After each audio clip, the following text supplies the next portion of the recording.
Good evening. It's Friday. It is 7:30. So this can only mean one thing. It is, of course, the Arsenal Women's Show. Now, it's been quite a week, hasn't it? Let's be honest. Since we were last here, well, since I was last here last Friday, quite a lot's happened, hasn't it? And most of it's been pretty good. So we're going to look back on two amazing performances, amazing games. So that's going to take up most of the show, I would imagine. We're going to look ahead as well to, we've got a semi-final to come, Champions League. Well, we're going to have a quick look for, obviously we'll look ahead to that in more depth when it's closer to the time, but just have a quick chat about that and, of course, our opponents. And, of course, we do have a game. We're going to have to come back down to earth quite quickly because we are playing a game, of course, at the weekend on Sunday away at Crystal Palace, which may not be the glamorous sort of games that we've had in the last week or so, but it's still a massively important game we have to win. So we're going to look forward to that as well. Don't forget, put your comments and questions in the chat as well. And it is all going to be coming up the other side of this.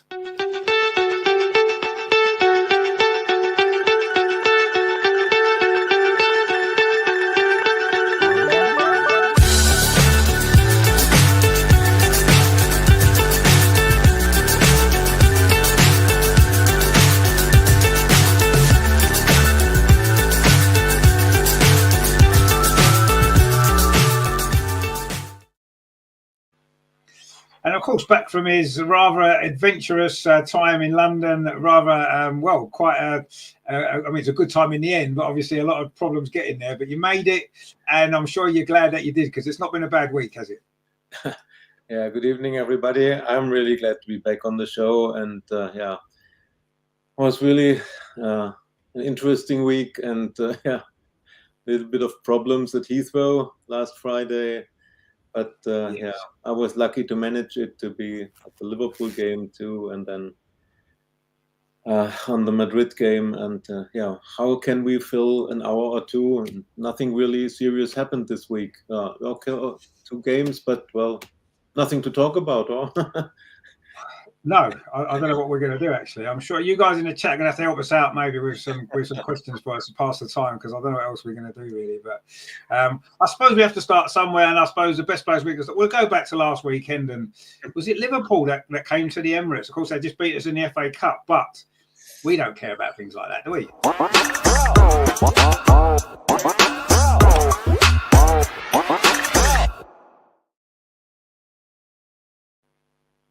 Now, of course, last week's show, we were a little bit downbeat about this game, wasn't we? You know, Liverpool had beaten us at our ground last two occasions they played. Of course, the first game of last season at the Emirates, and then recently in the FA Cup at Meadow Park, and they seemed to have had the number on us.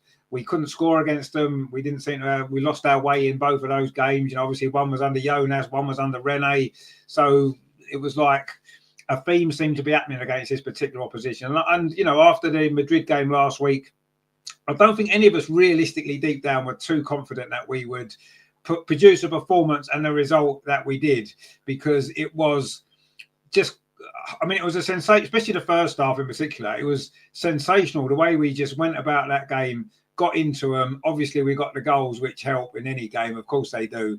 But it was just the all-round performance, right from almost as though the revenge was such a big thing for them. They weren't going to allow Liverpool to do what they did to us a few weeks before. And that was such an impressive performance, wasn't it, Andreas? Right from the start to the finish, really. It was one of our best performances of the season up till now.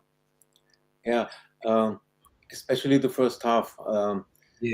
I said before that my heart says we can beat them, and I hope for the 3 points, but to be honest, I hadn't expected us to play so well and to be so dominant against an opponent who made us so many problems 2 weeks ago. And it's not only that we learned from the mistakes and we had the will to turn things around. It was a fantastic performance. Everything was clicking, was working, and in the first 10 minutes, there were 2 or 3 big chances. After 2 minutes was the first chance. I think it was Toby Kelly. And then after 7 minutes, I don't remember who had the chance. There was the second one. And after 10 minutes, I thought, we are playing so well, but we should score. Otherwise, then such games, you miss a lot of chances. And then in the end, you don't win. But then the goals came. Caitlin Ford with the first goal. It was a typical Caitlin Ford goal.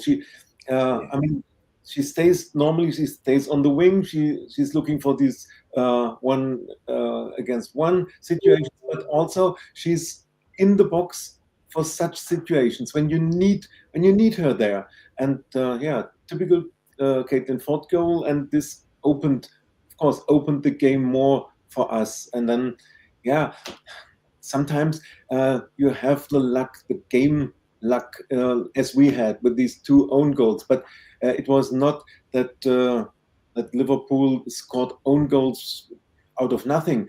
They were forced, and who was it? Jasmine Matthews with the own goals. Yeah. If she doesn't try to clear the situation, or then another player from us would have been there and would have scored for us. So it was forced own goals, and you can say the second, I think it was Kim Little, 80% to her, and unlucky for the Liverpool defender. But if you look at how the game developed, it was totally deserved, the second goal.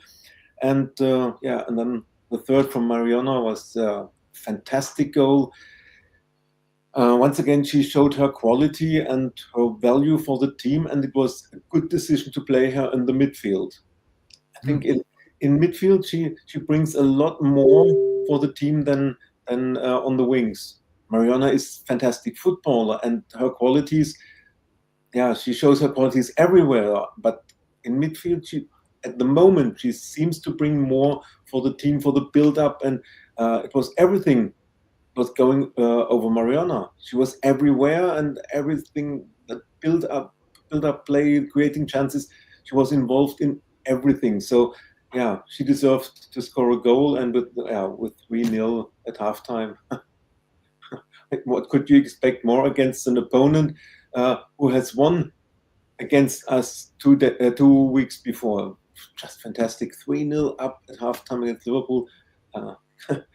I think you were surprised. I was happy, and the atmosphere was good, even if it was less than in Newcastle a day later. But 35,000 on a Saturday evening against the sixth. The team placed sixth in the table.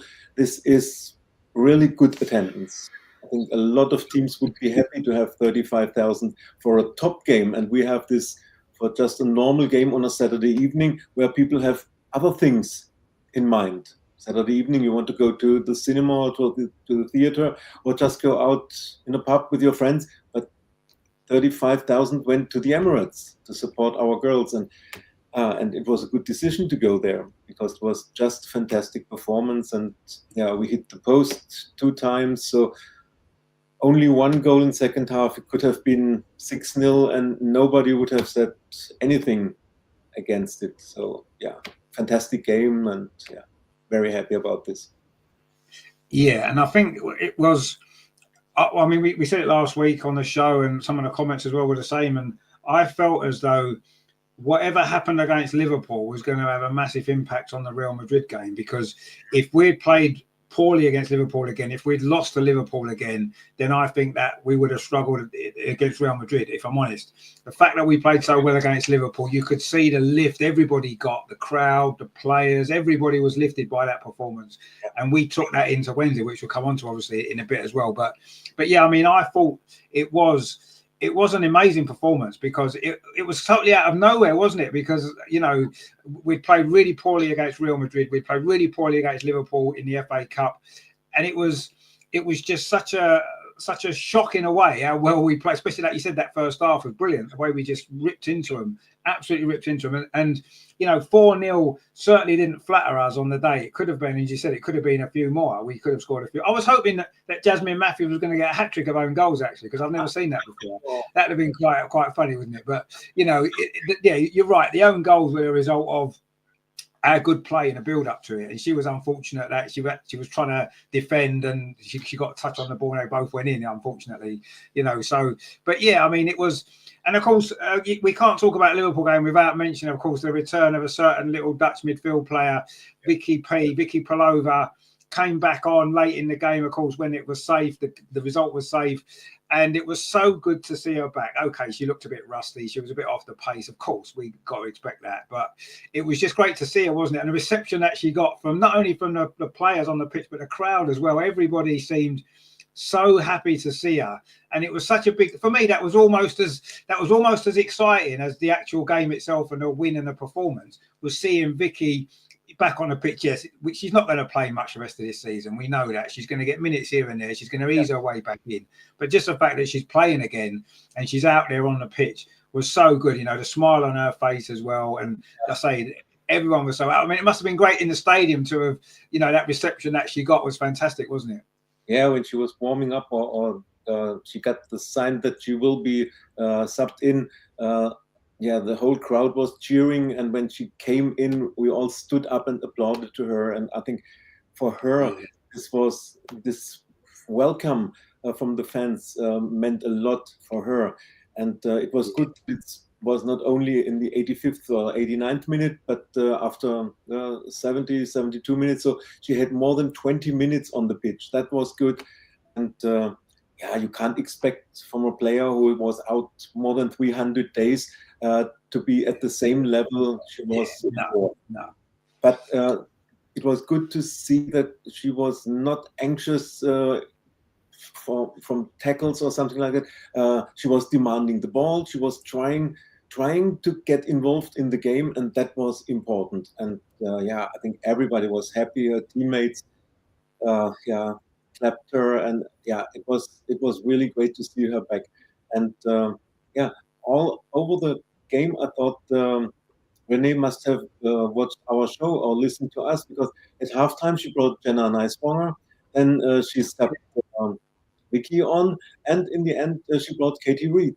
All things we said in the show. Yeah. Sometimes it looks as if she listens, or at least we are not so wrong with the things we analyze or we say.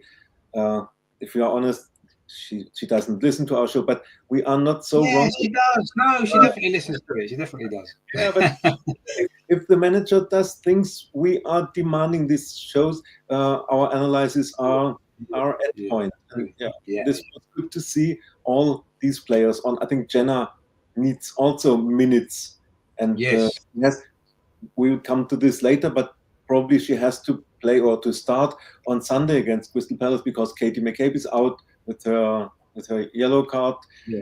Cards. So it was important that she gets 45 minutes, and yeah, happy for everybody who could play and be part of such a good performance. And as you said, for the self-confidence for Wednesday, the Liverpool game was essential. Everybody had confidence. If we can beat Liverpool 4-0, and they are playing similar as what we can expect from Madrid, then why not beating the next opponent under these conditions, with this perfect pitch?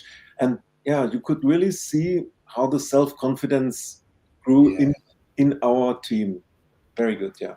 Yeah, no, that it was what was needed. Actually, it was so needed, that performance and that victory and the way that we played and everything. And I thought the atmosphere and, you know, the fact you said, the fact we got Vicky on, we got Jenna on, and it was just a perfect day, really, wasn't it? And like you said, the crowd, you know, a few people I've seen have maybe criticised the crowd a little bit. I'm like, well, you know, you're right. That, you know, Liverpool aren't the same, haven't got the same glamour as the Liverpool in the men's team. It's not that sort of a match. They're a mid-table team in the women's league now, and you know, it was a time when we'd not been playing particularly well and stuff like that. We come off the back of a poor result in midweek, and I don't know. I thought that it was a decent crowd, actually, a really good crowd for the game, and hopefully we're never going to sell out every game. I think people have got a little bit spoiled now, thinking, oh well, Arsenal have sold out the Emirates, so would they expect us to sell out every game? But no, it's not going to work like that. If you look back to the men's football before the Premier League, even at the start of the Premier League, a lot of games never got sold out in the Premier League. There were half-empty stadiums. The big games got sold out and the smaller games didn't. And now it's evolved over time, and now it's got to a place where every single game's sold out. And the women's game will get to that point. We'll get to that point before anybody else. But at the moment, it's a process, and we're leading the way still. We've still got the biggest crowds in women's football overall. Okay, we didn't have the biggest crowd last weekend. I was at the game that did on Sunday, funnily enough. But anyway, you know, it's still a great crowd. We shouldn't sort of be too disappointed. Terry's with us, of course. How you doing, Terry? Good to see you, my friend. Hope you are well. Yeah, we've had a great 3 days. We've had a great week, actually. Let's be honest. We've had a great week. There's no doubt about that. And of course, Andreas, his new mate Greg, is here as well. Evening to Greg. It's great to meet you. Of course, see you on the blog, of course. If you haven't watched the blog of the Real Madrid game, you have to watch that simply for the fact that Greg's on it. Don't worry about anything else. Greg appears on the video. He's a star of the show, so definitely watch that anyway. Just to say hello to Greg. Joseph says, good evening all. I was at both games and what a time to be alive indeed. Against Liverpool was sublime, but Wednesday was extraordinary. The best game of live football I think I've ever been in the club for. Really, wow, that's a big statement. I mean, it was a great game. There's no question about that. And yeah, I mean, well, we'll come on to that obviously in a minute. Brilliant stuff. Terry says, hooray, it's the GOAT, Greg. A good evening. Yeah, he is the GOAT now, absolutely. There's no question. Joey says, still haven't recovered. 21,000 fans. It sounded like a sold-out stadium. Yeah, see, again, you see, there was a bit of criticism I saw for only 21,000 people said. It's a Wednesday night at 8 o'clock kickoff. You know, a school night. It wasn't school holidays or anything like that. And it's what people have got to understand is women's football is the demographic of women's football is very family orientated. So most of the crowd are families with kids and this, that, and the other. And midweek games are not ideal, are they? Especially in the middle of London, when getting home after the game can take a long, long time. You know, kids, smaller kids that want to go to the games, people aren't going to take their kids as often to a midweek game. So we need to bear that in mind. It's not as simple as just, oh, well, you know, the crowd's 21,000. We sold out the semi-final the year before, whatever it was. Yeah, that was on a bank holiday Monday. So let's, you know, we've got to look at all the factors and don't just say, well, the crowd. I mean, there was Newcastle women's fans saying, oh, look at the Arsenal crowd, 21,000. We got nearly 40,000 on our game. It's like, yeah, but you played on a Sunday. You played your local rivals, and it was a one-off game. We played on a Wednesday night. Like, I remember 2 years ago, I went to the quarter-final against Wolfsburg at the Emirates. There was 5,000 there. Now there's 21,000 for the same game, the same round of game. That's the growth. And yet people expect it to be 60,000 every. No, it's not going to work like that. Come on, the crowd was great, and you're right. It didn't. Listening to it, it didn't feel like only 21,000 in that. Usually it's a bit echoey and it's not great atmosphere, but Wednesday night was just amazing. It was absolutely amazing. It was incredible. And yeah, fantastic. And, you know, you still haven't recovered. Well, you know, you're going to have to recover by Sunday because we've got another game to play. Greg saying evening to Terry there. Lordy, did he give you? Oh yeah, did Lordy give you a knighthood when you? Well, he should have done. You should have given Greg a knighthood. Obviously, now you're a lord, you're able to pass that on, aren't you? So Greg said he said old people don't deserve. Well, I'm sure he did say that.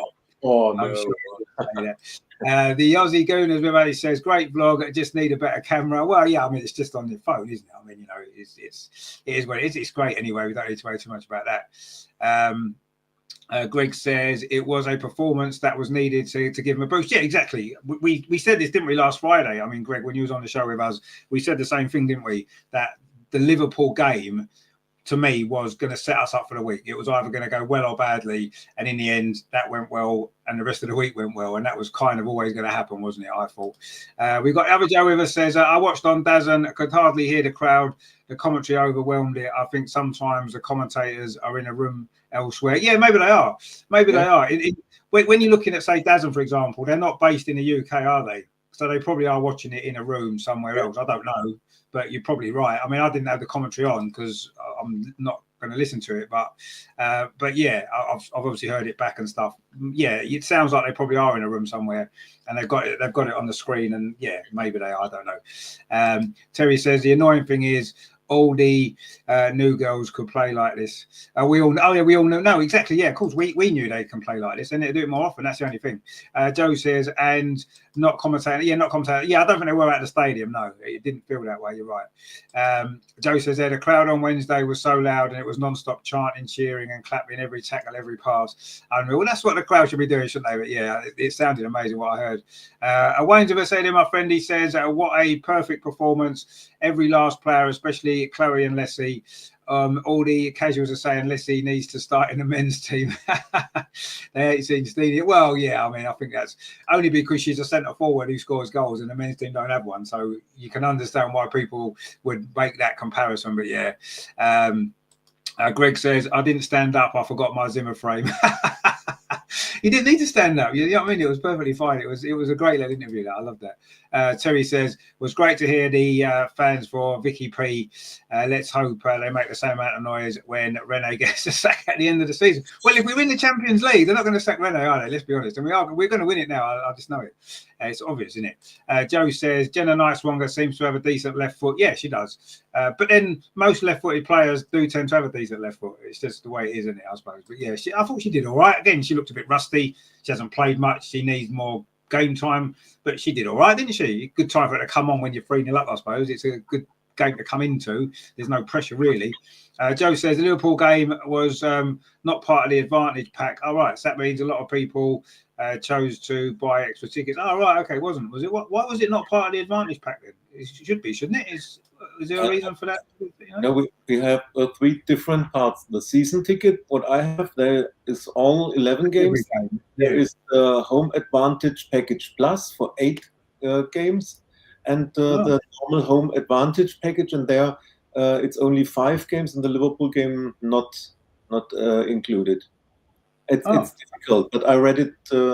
That's 3 different types. So yeah, that shows a lot of people bought tickets separately for this game, and it's okay. As I said, 35,000 on a Saturday evening. Yeah. I know the crowd was great. I thought the crowd was decent. I mean, people have been mentioning it because it's not a sellout, and come on, I mean, you've got to get a bit of perspective. Miss Pink's with us, of course. How are you? Good to see you. Hope you're doing well over there in Canada. And Greg saying good evening as well. Greg says next time watch it on TNT. They show the Champions League games. Was it on TNT as well? Was it? I didn't know it was on. I watched it. I had it on DAZN. I didn't realise it was on TNT. But anyway, it doesn't matter. The Aussie Gooner says you should do a stream with True Gooner. Oh, I don't know who True Gooner is. You'll have to, maybe we'll have to. Yeah, why not? I've got no problem. It'd be good to get someone on. Lucky says, evening guys, love the show. How about Arsenal Chelsea final? Well, we'll talk about the Champions League in a minute. I'm not too sure I want to play Chelsea. I don't know actually. I'm not sure if I do or not. We'll have to think about that. Terry says, why was you listening to DAZN when our own Richie Rich was coming? Yeah, exactly. Yeah, don't turn the commentary off and just listen to the show. Actually, talking about the show the other night, it was the most ever people we've had ever watching it ever. It was brilliant. So thanks to everyone who did join us the other night. There's about 500 odd comments to try and get through. Joe says, Arsenal women's fans travel. I come from Reading. And there were plenty of fans arriving at Paddington on Saturday and Wednesday. Yeah, Arsenal women's fans are everywhere. Absolutely everywhere. We're the biggest club in the world. So there you go. 170 Gala says, will this be Marnham's last season? You don't like Marnham, do you? Come on. I mean, she actually had a couple of decent games this week, so we're not going to criticise her too much. I thought she played well on Wednesday, actually, Frida Marnham, when she was on. Joe says, I'm a woman, I can multitask badly. Well, yes, I suppose you can. We'll give you that. Miss Pinksock says, Jenna just needs to build her confidence back up. End of the NWSL season at Gotham. She wasn't starting. Oh, wasn't she? Okay. Emma left her out of the squad for Brazil friendlies. Probably she's not getting enough minutes. Yeah, probably. Maybe Emma just don't like her. Who knows? Or maybe she doesn't like her because she plays for Arsenal, so she's not going to pick her now. But anyway, I wasn't aware that she hadn't played much at the end of last season. Actually, that might be why she's looked rusty, even more rusty, if she's not been playing enough football. So yeah, maybe we'll let her off there. She just needs a bit more time. Absolutely. We've got Ag with us, of course, from Sweden. Spring is in the air today, +7. Yeah, it's been we've had it a bit windy today, but yeah, at least the sun's out for a change. It's been out a week, which is nice. So yeah, maybe spring is here. The clock's changing in the UK on tomorrow night actually. So that's going to be good. We'll get brighter nights, everything else. Lucky says to Andreas, what happened to Wolfsburg? Well, yeah, what did happen to Wolfsburg? They got a bit of a tanking, didn't they? Let's be honest. Well, they got 2 tankings in actual fact. But it was Barcelona, I suppose. We'll have to let them off. But what did you see the games at all? The Wolfsburg games? I didn't see them. Not in full. I don't like Wolfsburg as they are the biggest opponent of Bayern Munich, and so I was for Barcelona, and it's terrible for Wolfsburg. 4-1 and 6-1 losses. Of course, Barcelona is the top club in Europe and probably the best, the benchmark and the best team in Europe. But to lose aggregate 10-2, this is a humiliation. And after the game, I read an interview with Alex Pop, and she said we were trying everything. We were trying to defend. We were trying to attack them earlier, or press them higher, and nothing worked. Wow. And maybe the quality is not high enough in the Wolfsburg team, and they have a lot of problems. Elder players like Alex Pop or Svenja Huth, Marina Hagering, and the young players like Julia Brandt or Svenja Jonsdottir or Vivian Endemann, and the manager does not seem to know how to use all these quality players. Some players left in the winter break because they don't get enough minutes. There are others who are not really satisfied there, and then Tommy Stroud, the manager, said at the end of the season he will leave, and 2 or 3 months later he re-signed a new contract. So there are things not really working at the moment at Wolfsburg, but for me, I'm fine with that, as I don't like them. So out in Champions League, okay. Bye Wolfsburg. I mean, it wasn't a good week for Germany, was it? Because obviously Bayern Munich got two thrashings from Lyon as well, so it wasn't really good for German league, was it, this week in the Champions League? But obviously we'll talk about the Lyon game with Lyon against Arsenal coming up. So Lyon obviously beat Bayern Munich as well. So it wasn't a good week for Germany, but it was a good week for England, obviously, because we've got 2 teams in the semi-final. We would have had 2 teams in the semi-final anyway, regardless, because obviously it was Chelsea played Man City. But anyway, Wayne says, I've said it before, I'll say it again. These English teams outside of Arsenal are scared of Chelsea. Yeah, I agree. I had a feeling that City wouldn't go through. Played 4 times and lost 3. That's crazy. Yeah, I mean, you could kind of see that happening yesterday. I wasn't surprised really that Chelsea did what they did. You're right. I do think teams go into playing Chelsea with a bit of fear in England. See how they get on against Barcelona, because they lost to Barcelona last season, didn't they? So let's see if they can put it right this year. We'll have to see how that goes for them. The Aussie Gooner says, what are the chances we go through? Well, at least 50-50, because it's 2 teams against each other. So we've got a 50-50 chance, and we'll talk about that a bit later as well. Joe says, Terry, do you seriously think Arsenal will get to the final? Terry thinks we'll win every game 10-0. So, of course, Terry thinks we're going to get to the final. I don't think there's any doubt he thinks we're going to get to the final, because he thinks we'll win all the time. But, I mean, we'll get on to the Real Madrid game shortly as well. So, but, yeah, I mean, just to finish off Liverpool, brilliant stuff. What a game, fantastic. And the perfect way to go into what was a massive week, of course, for the club. And look who's with us. It is Amos sitting on the floor, which is good to see. Yeah, there you go. You're right. Comfortable down there, are you? Yeah, I'm comfortable. A well-lit room as well. Yeah, it's good. Yeah. Well, it's quite well lit, but it's still not on you. But anyway, it's a bit better than it was before. You must have enjoyed this week. Well, Liverpool game in particular, first of all. Well, I was actually away on holiday when I was in Portugal following you on. I came back on Wednesday, so I followed that. Yeah, came back on Wednesday. Yeah, and then I just watched the highlights earlier. Great performance. I mean, yeah, Caitlin was outstanding in that. Some good goals.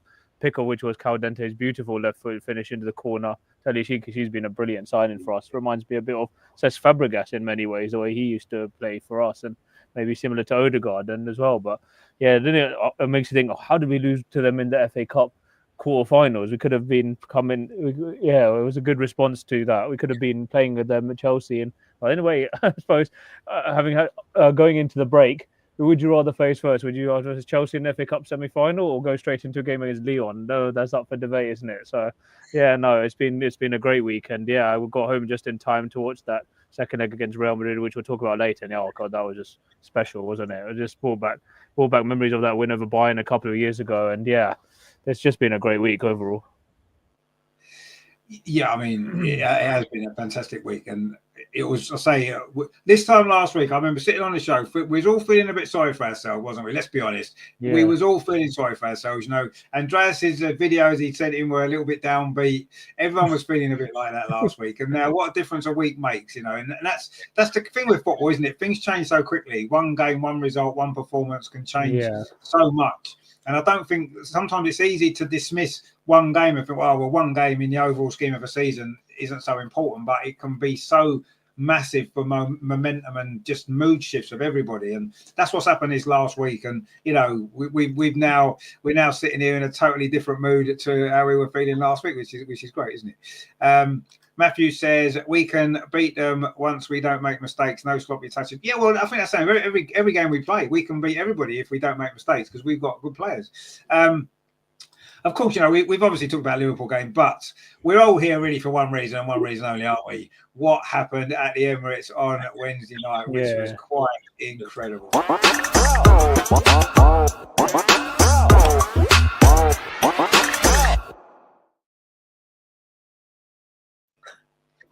I mean, wow, is all I can really say about that game. From the first whistle of that game to the final whistle, it was probably the most complete performance I've seen from an Arsenal women's team for a very long time.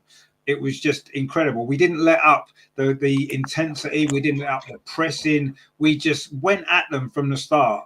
And the only real surprise for me was that it took us till the second half to get the goals, because the first half we didn't create a lot of clear chances, but we were all over them. Absolutely all. They didn't even get out of their half until, I think, Daphne, I was doing it in the game, I don't think Daphne Van Domselaar touched the ball until the 32nd minute. That's how dominant we were. They never got the ball in their half. They just never crossed the halfway line. We was at them all the time. And it was just, I mean, I know we're all a little bit frustrated at half time thinking it's going to be one of them games where we don't take any chances. They had one chance, didn't they, right at the end of the first half, and you're thinking, you know, Daphne made a great save, and you're thinking that's what's going to happen. We're going to dominate the game. They'll score, and we'll go out, and we'll all be frustrated. But actually, wow, what happened at the start of that second half, those 2 goals in 2 minutes, whatever it was, just wow. Chloe Kelly, amazing. You know, Leslie Russo really stepped up when, you know, we'd maybe said recently in some of the big games that she really stepped up. Wow, she certainly stepped up in this one. She was not just the goals on her own, but just the way she played in the game. And obviously she should have had a hat-trick. We know that at least one of them disallowed goals was so dodgy. VAR, what's VAR doing? We had VAR and they still disallowed that goal. Incredible. But anyway, we're not going to criticise that too much because we absolutely, I mean, 3-0 and that flattered Real Madrid. Let's be honest, it flattered them. It did. They should have gone back to Spain on the back of a 6 or 7-0 thrashing. You looked, Barcelona beat Wolfsburg 6-1. Everyone looks at, oh, that was what a great performance, but actually we should have won 7-0, and that would have been the fair result on the way that we played. And I think had we won 7-0, and I'm a little bit disappointed we didn't, because if we'd won 7-0, everybody would be talking about Arsenal winning the Champions League. What a brilliant performance that was. Real Madrid just beat Barcelona 3 days before, away from home. They went and beat Barcelona, and then we absolutely hammered them. I mean, people have been saying, oh, Arsenal got no chance of winning the Champions League. You'll never beat Barcelona. Well, why not? Real Madrid did, and we just absolutely hammered them. So come on. I mean, Andreas, you was at the stadium, and that vlog was amazing, by the way. But what a game, what a performance! That has to be one of the best performances I can ever remember. From minute 1 to minute 95, whatever it was, we were magnificent. Every single one of them. It was just incredible, wasn't it? Yeah, it was one of the best experiences in a stadium that I had for I don't know, for years, and everything was perfect on this evening, on this night. It started with the preparations, with the light show. It was it was special, and then on a Wednesday evening, 20,500 appearance. That's fantastic. I mean. Look at the first leg, Bayern Munich against Lyon, 2,500. We had 20,500. That's the difference. That's the difference on fans and on fan support. Yeah, it was a fantastic game, and we started on the front foot, and we didn't let Madrid breathe. They didn't know what happened, and the first 10 minutes. They didn't come near the middle line, and at 20 minutes it was short after the 20th minute when they first brought the ball in our half. So dominant from us. And the only thing was we didn't score.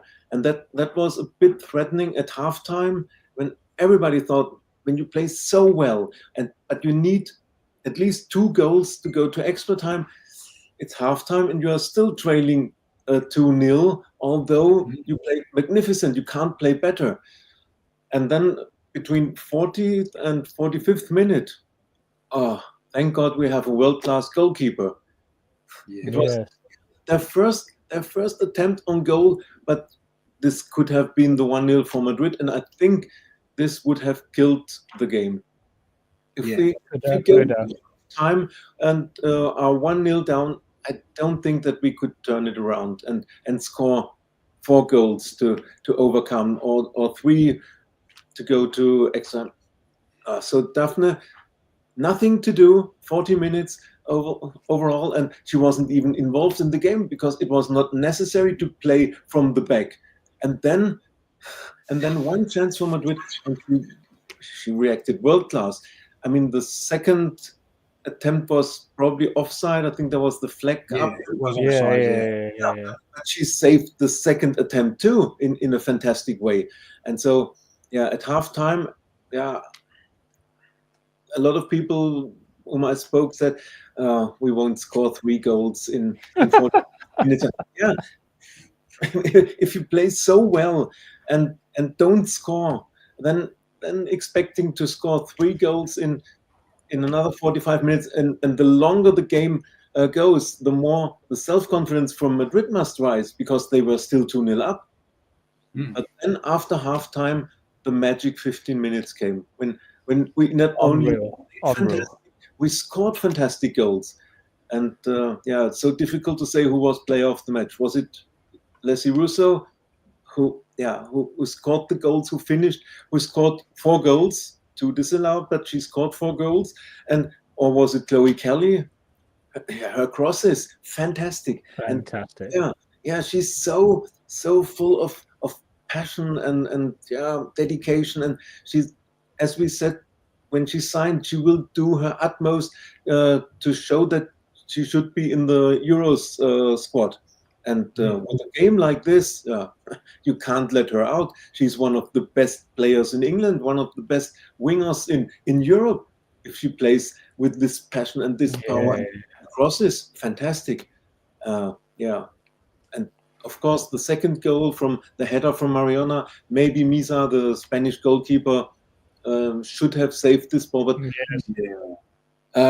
it was a fantastic cross, and I think really strong header, so difficult to defend.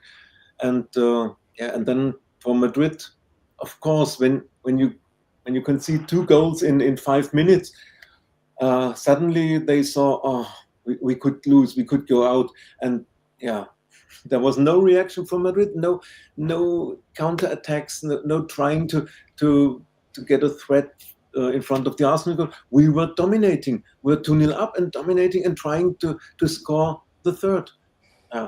We deserved this 3rd goal, and then we scored a 4th, and everybody was cheering. I saw that VAR check on the screen, and then the referee, she whistled and gave the game free. And then seconds later it was goal disallowed. Such emotions, but fantastic second half. We should have been up 5-0 when it came to 93rd minute, and Caicedo had this 100% chance, and another brilliant world-class save from Daphne. But in the end, nobody can say we didn't deserve this. We fully deserved this, and Madrid must have been happy and lucky that they only lost 3-0. But anyway, we are through, and that counts. I lost my voice on the Thursday. Well, of course, you've got to lose your voice at a game like that. Let's be honest. I mean, so much went on, so much happened, and such a great performance. And sometimes I think it's easy when we were so dominant in the game for so long, it would have been easy for Daphne to have switched off maybe briefly or not concentrated enough. But the fact that she made a great save at the end of the first half, and then she made another great save at the end of the second half, and then right at the very end when that corner came in and she got her fingertips to it to push it away right at the very end, her performance is going to get overlooked, I think, because obviously of how good Leslie was, how good Chloe Kelly was, how good Mariona Caldente was, how good everybody played that was on the pitch, the outfield players. And Daphne will get completely overlooked.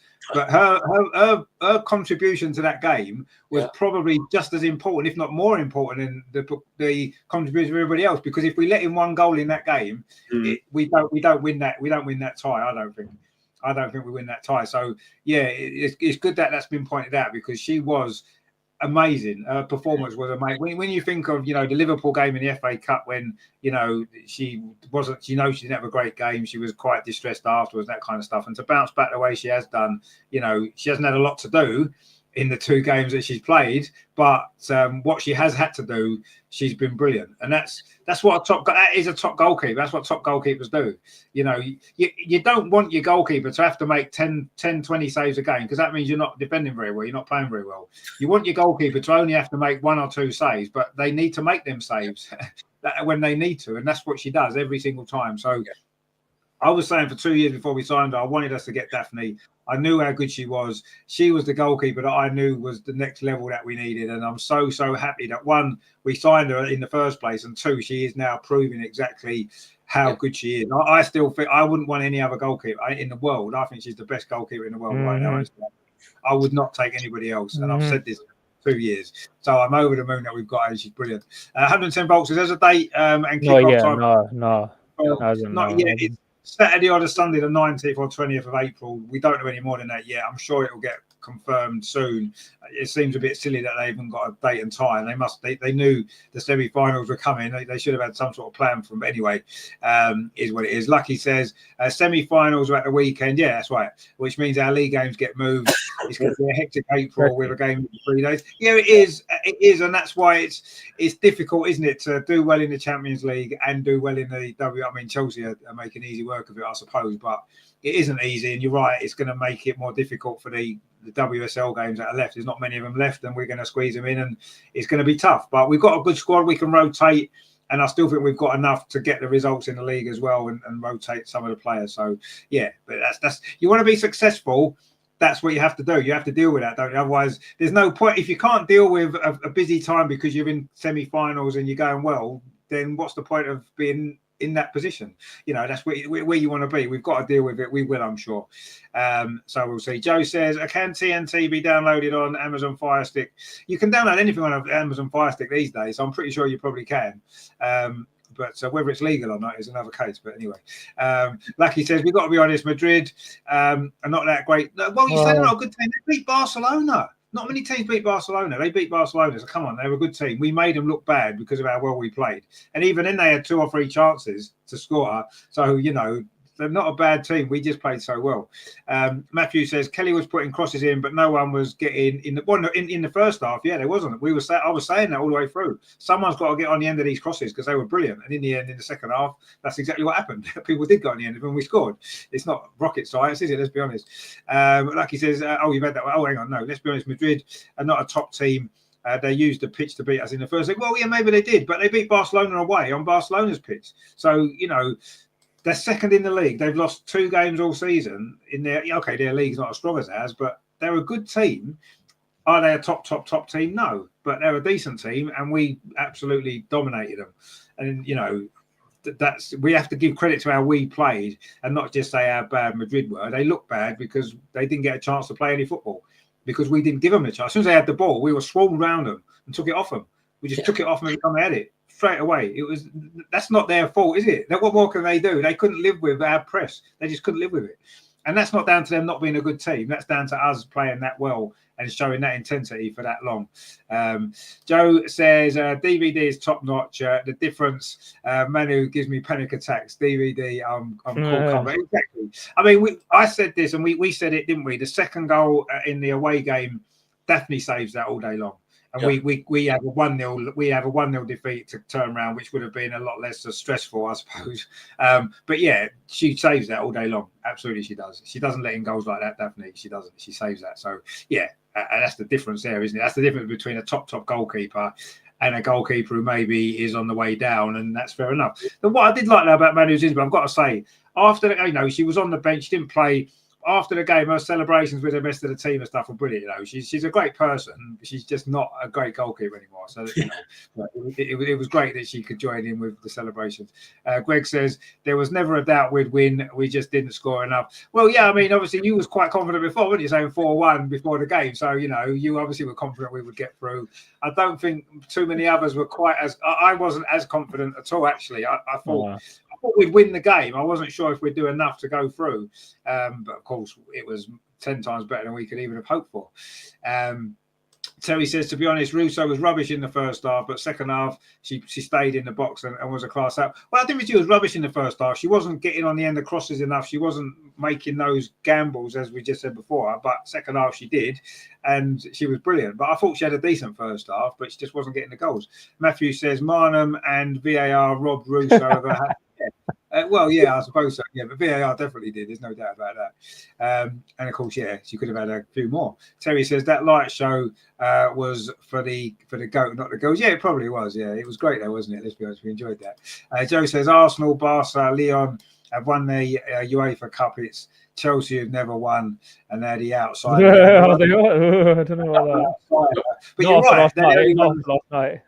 They're the only ones that haven't won it, aren't they? So that's good. Lucky says, I want us to play Chelsea in the final, beat them, and stop them getting the Champions League, and a quadruple would be awesome. Well, it would, but as long as they don't win it, that's all that matters. Hopefully, we can beat them. Well, we're going to win it anyway. It doesn't matter who we play in the final. It doesn't matter. 110 volts says, did they show the VAR lines for the second disallowed goal? Really, but no, I never saw them. I never saw the lines. It just seemed as though they decided that was going to be disallowed. I don't know. The first one I think was offside. When I saw the replay, I'm thinking, that could be tight. That one is probably going to be disallowed. The second one, no, absolutely. I never saw any lines. It should have been given. She should have had a hat trick. But anyway, we won the game. So do we really care now? Well, probably not. Let's make sure VAR get the decisions right though when it does matter, when it's a bit more important. Greg says every player steps up and we just need consistency in their performance. Absolutely, yeah. If we played with that intensity, I know it's difficult to do that, but if we played with that intensity every week, we'd win every game. No WSL team can live with that. Absolutely not. I don't even think Barcelona could live with that. If we can do that again, if we play Barcelona, I don't think they can live with that press for that intensity for that long. I just don't think they can. But yeah, we've got to keep doing it. We've got to keep doing it. Absolutely. The Aussie Guna says we need more like you to push the women's team. Where is AFC? Well, I don't know. I mean, we just enjoy it, and that's what it's all about at the end of the day. But you're right.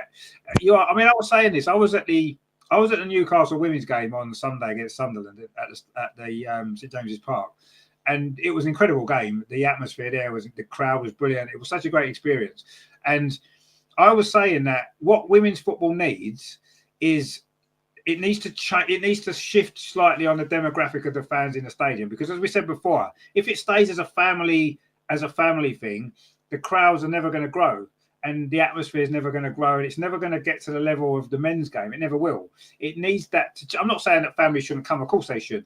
It needs to keep that, but we need to add to it as well. And if we don't add different new supporters to it, we're never going to get the same level of support for the men's team, which is what it deserves. And that's what we want to aim for, don't we?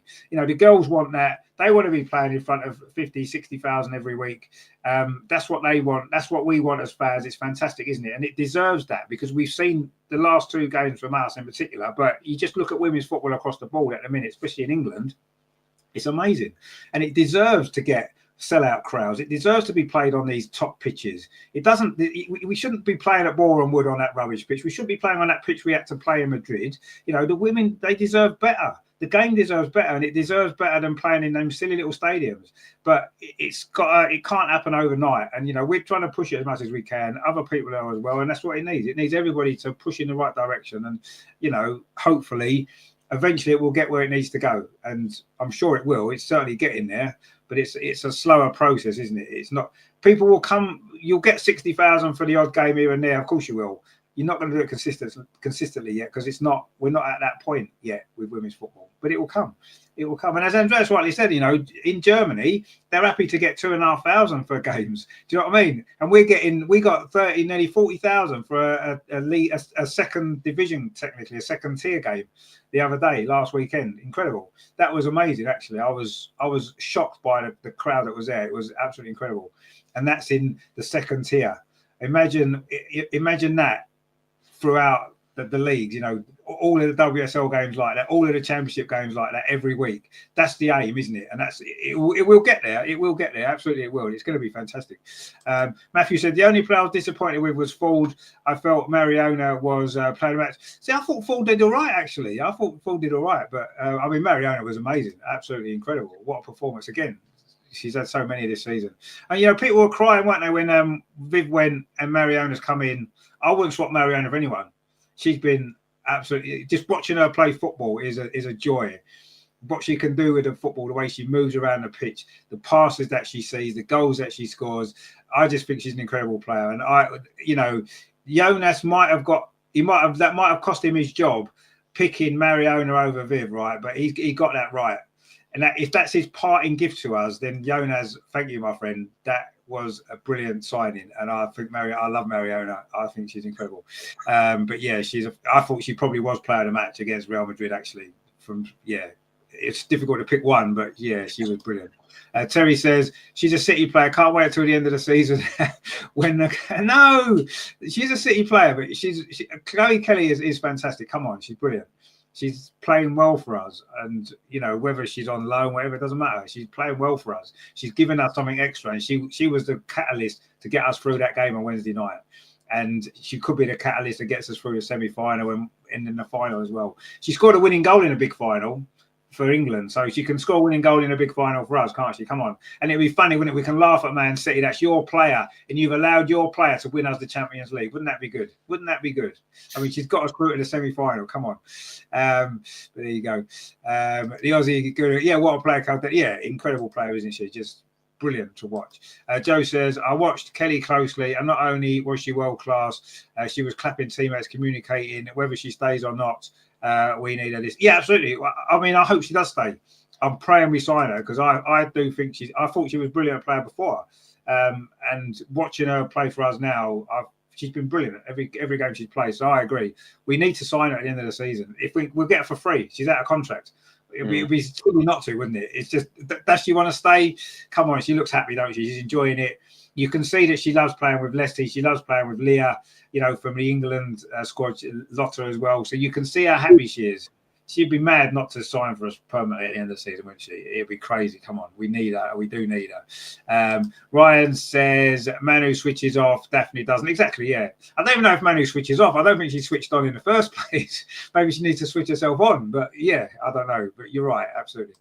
Greg says if that was Earp saving that'd be saying what a world-class keeper. Yeah, they would, yeah. I mean, Earp's literally just kicks the ball from one end to the other end of the pitch and people, oh, she's a world-class goalkeeper. Well, no, she's overrated. But yeah, Daphne is much better, absolutely, 100%. Daphne is the best goalkeeper ever. Joe says, agree, she is world-class. She is, absolutely, yeah. Lucky says, it won't be long before the WSL teams are consistently winning the Champions League. Let's hope we are. I don't care about Chelsea winning it or anyone else. As long as we're winning it consistently, I don't care. But yeah, I think we're doing better now, aren't we? Chelsea got to the semi-final last year. We got to the semi-final the year before. Chelsea got to the final the year before that. So we are starting to get there, aren't we? The Aussie Gooner says they are probably waiting to see what day the men are playing and put it out at the same time. Yeah, yeah, that's probably what they will do. Actually, that's exactly what they will do. They'll kick off with like exactly the same time. Yeah, that's what's going to happen. You're right. Joe says, by the way, over 12,000 tickets sold so far for a semi-final. Yeah, 12,000 tickets sold. No one even knows when the game is yet. So incredible. That's going to sell out, that one, isn't it? The last semi-final sold out. I'll be amazed if this one doesn't sell out. It's going to be an incredible. It's just a shame it's the first leg at home. Really, it's a bit of a shame, but it's going to be a fantastic occasion. Wayne says, funny because while it was 0-0, I was just cursing Zinsberger for letting that second goal in the first leg. Yeah, but luckily in the end it didn't matter. It didn't matter. Lincoln, that's a good side actually, Lincoln Park, wasn't it? Greg says the good thing is that we've only got the 3 bottom sides and Brighton to play in that time. Yeah, that's true. They're games we should win, obviously, but we've still got to go and win them, haven't we? At the end of the day, that's true. Terry says, come on, chat, hit a like and subscribe. But yeah, both channels. Yeah, subscribe to the other channel as well. Would really help. Joe says the one thing that's changed at the Emirates is the number of men who clearly support the men now coming to watch the women. Exactly, that's what we need, isn't it? That's exactly what's needed. 100% it is. And that was the one thing I noticed. Again, went to the Newcastle women's game, and what I noticed was there was a lot of the crowd there were fans of the Newcastle men's team, and the atmosphere there was more like a men's game atmosphere than generally a women's game is. And yeah, okay, it was a local derby against Sunderland, and that's quite a big game for them and stuff like that. But that's what we need that in the women's game, because it makes it more exciting to watch as well, doesn't it? When you've got that really good atmosphere. I mean, Arsenal having that great atmosphere anyway. It's just some of the other games you watch. I mean, Chelsea don't have any atmosphere. They don't got any fans. Man City don't have any atmosphere at their grounds. Man United don't really. Do you know what I mean? And we need this to happen across the board because it's good for women's football. Let's everybody, we can say, oh, we're the biggest team because we sell out our crowd. We get all these fans. We travel everywhere and all that. And we do. But wouldn't it be better if everybody had the same? Wouldn't that be better for women's football? I'd much prefer that if every single, when at the Emirates, an away end was full of the away fans, like it is in the men's game. 2,000 away fans coming to the Emirates for a WSL game. That would be amazing, wouldn't it? There was, I don't know how many Sunderland fans were at the Newcastle game. There was a few. They had a little section in the far corner. It was 3/4 full. They might have had 2,000 fans there, and that's what it needs, because you get that better atmosphere. And there's certain parts of the men's game we don't want to bring across, obviously, certain aspects of it, but that atmosphere, you're right, and we do need to get more supporters of the men's team coming across, definitely, and it will help.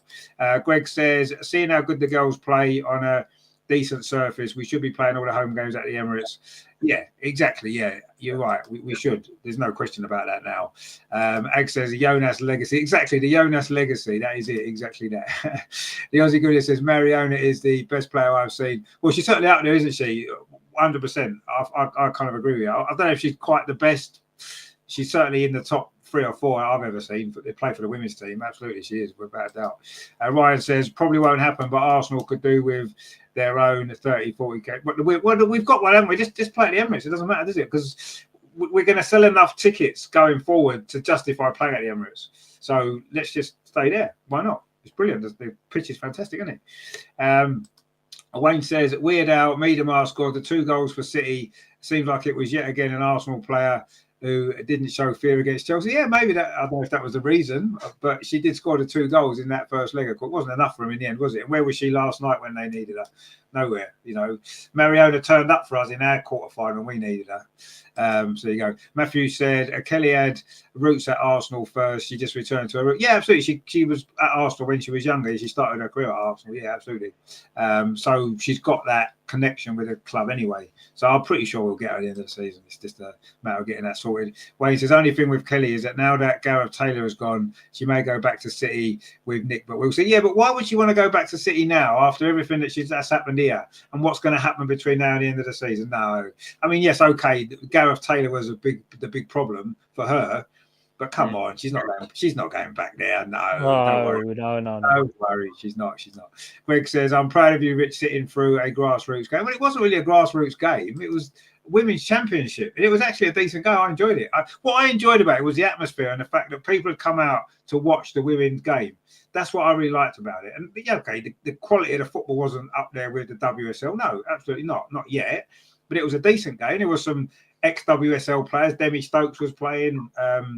There was who's that Scottish one who plays in midfield for Scotland? She was playing for Newcastle. She's a good player still. There was some ex-WSL players playing. The quality was good. The quality, I wouldn't call it grassroots at all. It's good quality. It's professional football, isn't it? At the end of the day, Newcastle are full-time professional. So I think Sunderland might be well.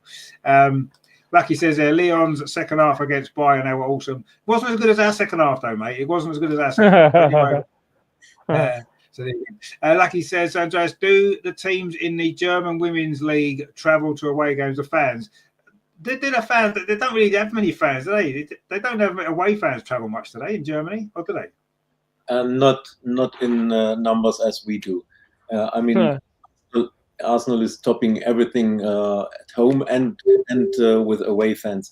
But I remember the top game Bayern versus Frankfurt a few weeks ago, and I have two friends who are Frankfurt supporters, and they said before the game, "Oh, we will be massive in Munich with our away fans. There are 38 of us going to Munich." 38. Wow. Not 3,800. 38. One bus. They all got on a bus. The same bus they went on. So there are other dimensions, and especially Bayern, who is the current champion. They play in a small stadium with a maximum capacity of 2,500. That it's laughable. And other teams like Bayer Leverkusen, who is on 4th place, they have normally less than 1,000. What? It's ridiculous. And you could say Germany has overslept the development of women's football. They were dominating for a very long time, winning all the Euro titles. There were world champions, and they overslept it after their home World Cup in 2011. Yes. Now they are trailing, especially England with the WSL, but the quality, you see, the quality isn't there. Not for the top teams like Bayern and Wolfsburg. They had no chance against Barcelona and Lyon, and that's They must wake up and do more for women's football, and more marketing, more advertising, and play in the bigger stadiums. It won't develop if you always play in a small stadium. If we would still play all our games at Meadow Park with 3,000 maximum, we would not be in a position like we are right now. And we made the first step. We are leading the way in England, and others like Chelsea were contacting us, our board, and asking, "What are you doing to lead the way?" And we give these informations to other clubs, and you see there are others like Newcastle or Bristol or Villa who play in the big stadium, but this needs investment and the will to drive it forward. And this way, England is far ahead of other countries, especially of Germany. Yeah, and we are leading the way. There's no question about that. And maybe winning the Euros obviously helped. I think got the interest in women's football. I think that was massive for us. You can see how much the attendances have shot up since then everywhere in England, really. Obviously we've got the benefit of that more than anyone else, but yeah, it is incredible what's happening in this country over the last couple of years in women's football. It is amazing. And it's not just the crowds are important and we want them to grow. I just think that the football as well justifies it now. It justifies it. I can remember even as recently as maybe 4 years ago, and most of the conversations that I had particularly with male football fans who watched the Premier League, would laugh about women's football. They would laugh about it. They wouldn't take it seriously. And this was only about 4 years ago, and they would just laugh at me for even watching it. Now, no one says anything, because what can you say? You've got full stadiums, you've got brilliant football, you've got great games. It's the change has been really, really quick. And it's going to grow and grow and grow now. There's no stopping it, I don't think. It's going to it's like a snowball effect now. And it's great to see. And I just hope that we keep a lot of the core values of women's football and don't let the greed and everything that's coming to the Premier League take over too much, because that would be a shame. Because, it's great as what it is, but it does need to grow. And my fear a little bit is it's going to shoot in the wrong direction. But Joe says that my one concern is that we need to be at the Emirates to play our best football. We need to develop so we can play on any old pitch. Well, hopefully we won't need to play on any old pitch, because it will evolve to the fact where all the pitches have the standard that they need to be. They're not all going to be as good as the Emirates, no, but as long as they're decent pitches everywhere, which they should be anyway. That should be in the WSL. It should be standard. All the pitches there should be a minimum standard for the pitch. And if the standard isn't good enough, they have to play somewhere that is. you know, that's the way it has to be going forward. So that shouldn't necessarily be a problem. At the minute, it's a bit of a problem because we go away from home on some of these little grounds with terrible pitches, and we've struggled a little bit. We struggled at Meadow Park recently for the same reason. So yeah, but I think going forward, I don't think that's going to be such a problem, because I think all the grounds, all the pitches will be much better. They'll have to be. They can invest in them more, can't they? That's going to be the key, isn't it? Investment, and then they can get better pitches laid and look after them better. Goatfather says, Rich, saw your Newcastle v Sunderland women's vlog, left a comment like, no, thank you, my friend. Good that you've seen it. Hope you've enjoyed it. The Aussie Gooner says, even if we only sell 5,000 tickets, like against Valerenga, we should play at the Emirates anyway. No, I agree, because I don't think if we played every game there, yes, some of the midweek games we get lower crowd. Of course they would. That's life. But yeah, we should play at the Emirates all the time now. Terry says, let's be honest, Chelsea will never fill their ground. There's only so many cameramen and backroom staff you can get. Well, that's true. Yeah, then you're right. They haven't got any fans. That's true. Greg says you've got a showground at the training centre. Why not play the games instead of Bournemouth? Can you get fans in there though? How many fans can you get there? I don't know how easy that is logistically to get people in there and out. I don't know. I'm sure they would have maybe have thought of that, but I'm not sure. Lucky says Chelsea have more players than. Yeah, they seem to have a bigger squad, don't they? You are. Maybe they do have more players than right, Arsenal must be the best. Even Andreas doesn't like the German teams. Well, yeah, that's right. He likes the German teams a little bit. Let's be honest. Egg says, yes, I have heard that German television don't send matches. Well, yeah, they don't take it seriously enough. Greg says, my missus says we'd like to go to Chelsea and Tottenham grounds. I told her if she did, she wouldn't get back in the house. Well, exactly. Yeah, that's exactly the right attitude there. Joe says, you know what I love about this chat is no one is mentioning or criticising Rene. Even Terry hasn't called. Well, he did say Rene out a bit earlier on. You might have missed that one. But of course, we've had a good week, Joe. Come on, no one's going to be criticising anyone this week, apart from Gunner. 170 Gunner's probably going to criticise Freedom Island. But other than that, you get proud to support a club like Arsenal when you see crowds we can pull for every game. Exactly, yeah. It's part of what we are, isn't it? It's part of the club that we are. Terry says, that's just for you, Joe. Don't like to get anyone, don't let anyone down. No, exactly. Greg says, we still need him. No. Yeah, I kind of agree, but anyway, she's done herself no harm this week, Renee, let's be honest. Wayne says, you know what I noticed this week too, in all these platforms that posted about the Arsenal result, there was no trolls in the comments saying nobody cares. It was just praise and actual. No, exactly, yeah, it was. You're right, and I think people are now starting to realise that it's a bit silly to make those comments now about women's football, because all you're going to do is make yourself look stupid because everyone can see how great it is. Do you know what I mean? But there you go. Goatfarm says, why can't you play at your parent ground as mandatory for WSL? Well, I personally think that all the games should be at the main stadiums everywhere for women's football. That's where it deserves to be. And yeah, they're worried it costs money to put them on at the big stadiums and they're not getting the crowds in, but it will happen. Sometimes you've got to lose a bit of money temporarily to get gains long term, and that's what clubs have got to do. They've got to gamble a little bit, play them in the main stadiums, and let's get it sorted, because that's what it needs to be. Lucky says, let's have your predictions for both semi-finals. If you're only winning for one semi-final, because we're obviously going to win, aren't we? So we don't need to worry about our one. We'll come on to that in a minute, actually. What I want to talk about the draw going forward. I mean, obviously, the Real Madrid game was quite, wow. I mean, yeah, almost lost for words how good it was, let's be honest. Yeah, no, as I was coming back home, I missed a few of the first 20 minutes or so, but I was on the zone after. I could listen to commentary. You could see first half they were just building. Okay, crosses were going into the box, but no one was going on the end of them. But you could see it was just all over Real Madrid.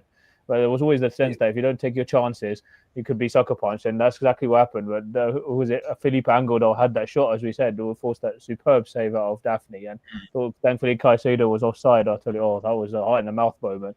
Then after the second half, we just looked at a completely different side. We swarmed all over them. It's just like had the crowd behind them, and you can see the pitch was 1,000 times better. We're not blaming the pitch for that first leg defeat, but yeah, what can you say? 2 goals in the space of 3 minutes?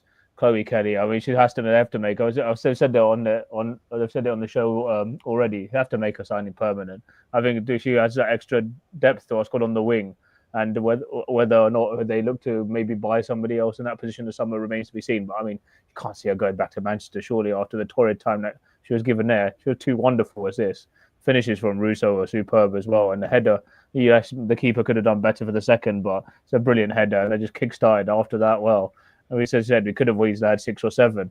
And I mean, what else is there to say? Yeah, the third goal is another brilliant finish. A lovely ball. Katie McCabe again. I don't know, the outstanding game. Great assist into the box and great finish on the turn from Russo. And then, I mean, the first goal that she had disallowed for a hat trick was Margie. So the second even showed it. I don't know why they didn't show the replay. Even Courtney Sweetman-Kirk was on commentary. It's clearly onside. The Real Madrid's defender's arm is playing it onside. The replay even show it's a goal. You should just show the replay. Arm doesn't count. The arm doesn't count because you can't play the ball with your arm. So the arm doesn't count. No, yeah, I know, but she looked onside to me. I don't know. It was hard to say. We should have still shown the replay. I think she was onside.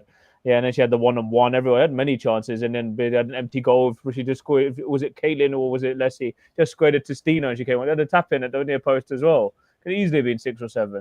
And then, of course, they're saying, "Oh no, please don't go to extra time. Don't make us pay. We should have killed the fourth goal with the fourth goal."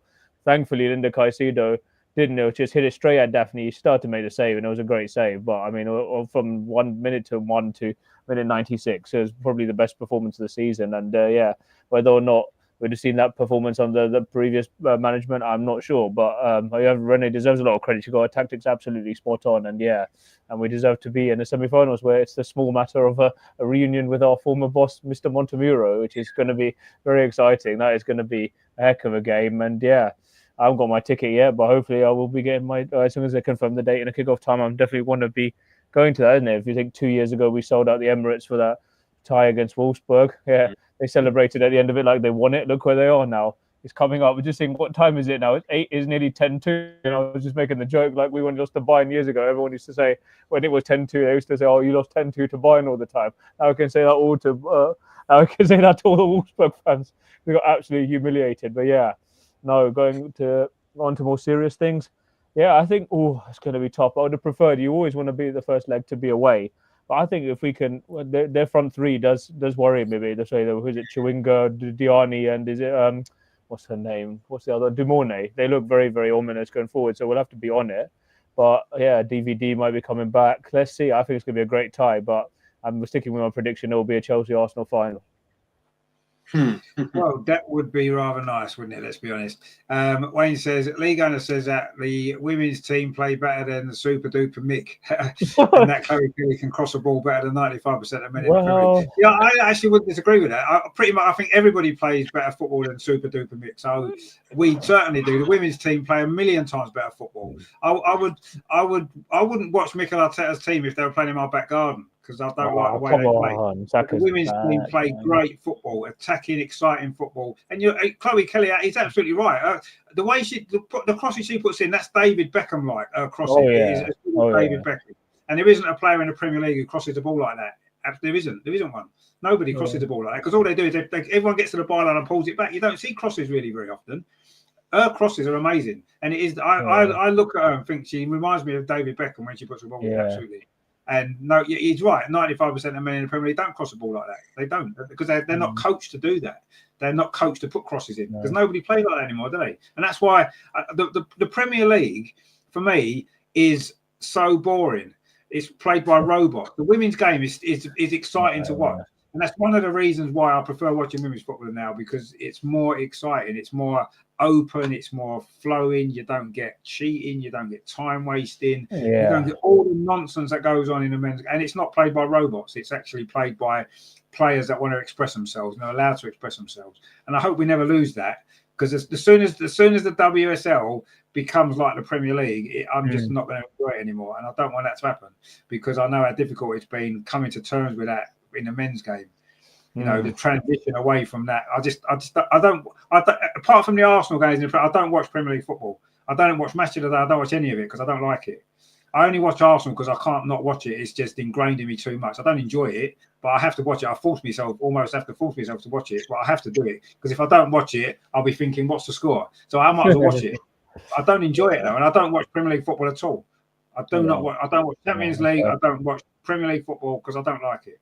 And the women's football is what gives me that same buzz that I used to get from watching the men's game years ago, when it used to be exciting. So I totally agree with that comment by Lee Gunner. And from things I've seen of Lee Gunner, I kind of agree with quite a lot of things that he says, actually. But anyway, I know it won't be popular. Marlon says there, to be fair, Chelsea women did better than Arsenal did in the second leg. Chelsea could have won. Yeah, but they didn't win 11-0, 3-0. So they didn't do better, did they? So let's be honest. We could have won 15-0 if you want to look at it like that. But we won 3-0. We both went through. So we'll see what happens, won't we? Lucky says, in the summer, we must build our squad so we can come better. Very true. We can't let Chelsea keep signing everyone. No, that's true. You're right. It's going to be a big summer, but let's see. 170 Gunner says, Lee Gunner hates women's sport. Well, he doesn't think too much, does he? Because he was right about what he just said there. So maybe he doesn't really hate it. Terry says, 4-1 us semi-final and 3-2 us in the final. Yeah, Joe says, we've been critical of it. Good, yeah.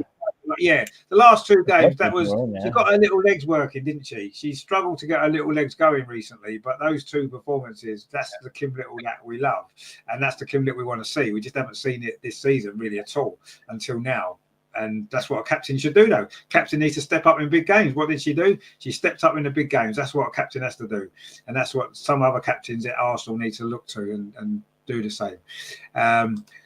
The yellow card rescinded for those predictions. Yeah, that's true, actually. Greg says, our only problem in the semi crosses will be a problem with Lyon having a telegraph pole in defence. Well, yeah, obviously, they have got the tallest player in the whole world. She's a great player as well, let's be honest. Wendy Reynard, of course.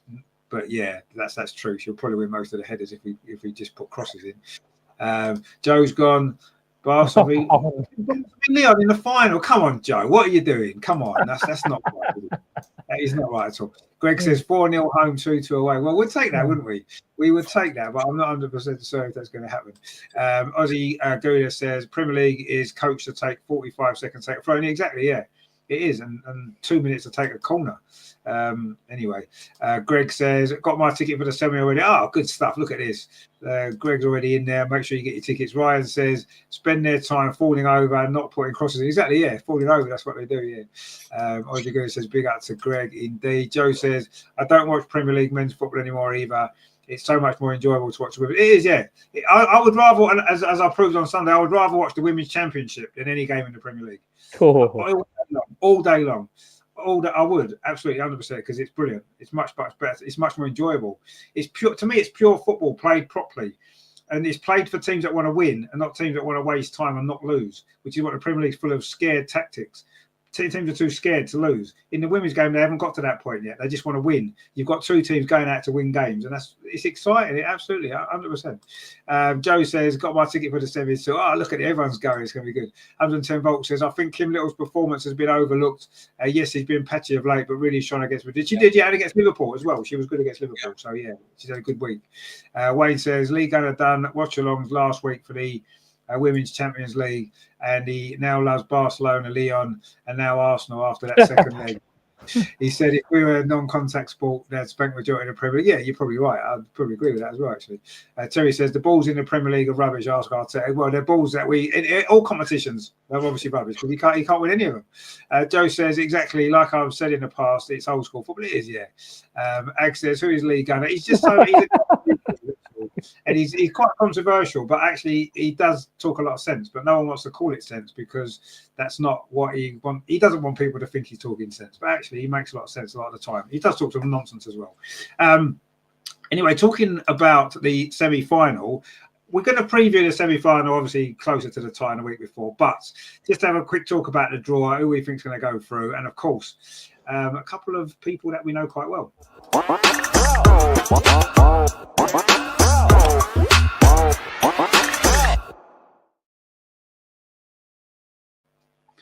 Of course, Joe Montemuro's Lyon, of course, Daniel van der Donk as well plays for them. So it's going to be a bit of a reunion. Of course, we did play them in the Champions League the last time we were in it, if you remember, the 5-1 win away from home. And we did lose the home game, but obviously we'd take a 5-1 away win, wouldn't we? Obviously, it's gonna be tough. You know, Lyon are a good side. We saw what they did this week to Bayern Munich and last week as well. They've got a list of great players, as we know, but I don't know. The first leg at home, I don't like. because you're unsure. What do you need? Do you need a 1-0 win? Is that enough? Do you have to win 3 or 4-0? You don't know, do you? It's a tough one when you're at home first. Obviously, you need to win the game first and foremost. We need to win.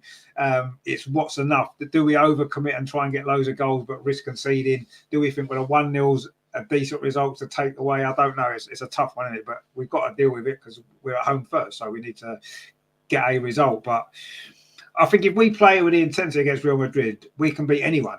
We could certainly beat Lyon playing like that. It's just, can we reproduce that same sort of performance again? I don't know. I mean, Andreas, we looked at the draw and maybe we've got the better draw. I think I would rather play Lyon in the semi-final than Barcelona or Chelsea, if I'm honest. So we've probably, again, we were quite happy with the Real Madrid draw. We're quite happy with this one, I think, in the overall scheme of it. Can we beat them, though, over 2 legs, do you think? Oh, yeah, of course we can, but it's football. And as you said, it's starting with 0-0, and both teams have the chance to go through. I saw Lyon playing in Munich, the first leg last week.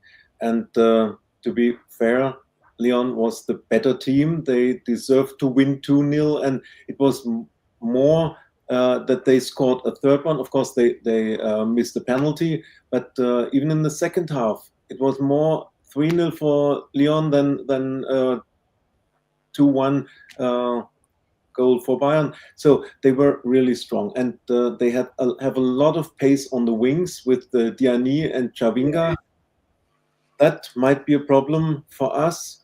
I think, maybe Emily has the pace, but Katie is not as fast, and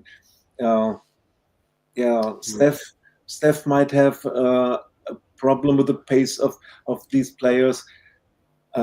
Let's see whether Van de Donk is fit again for the game. She's out injured at the moment.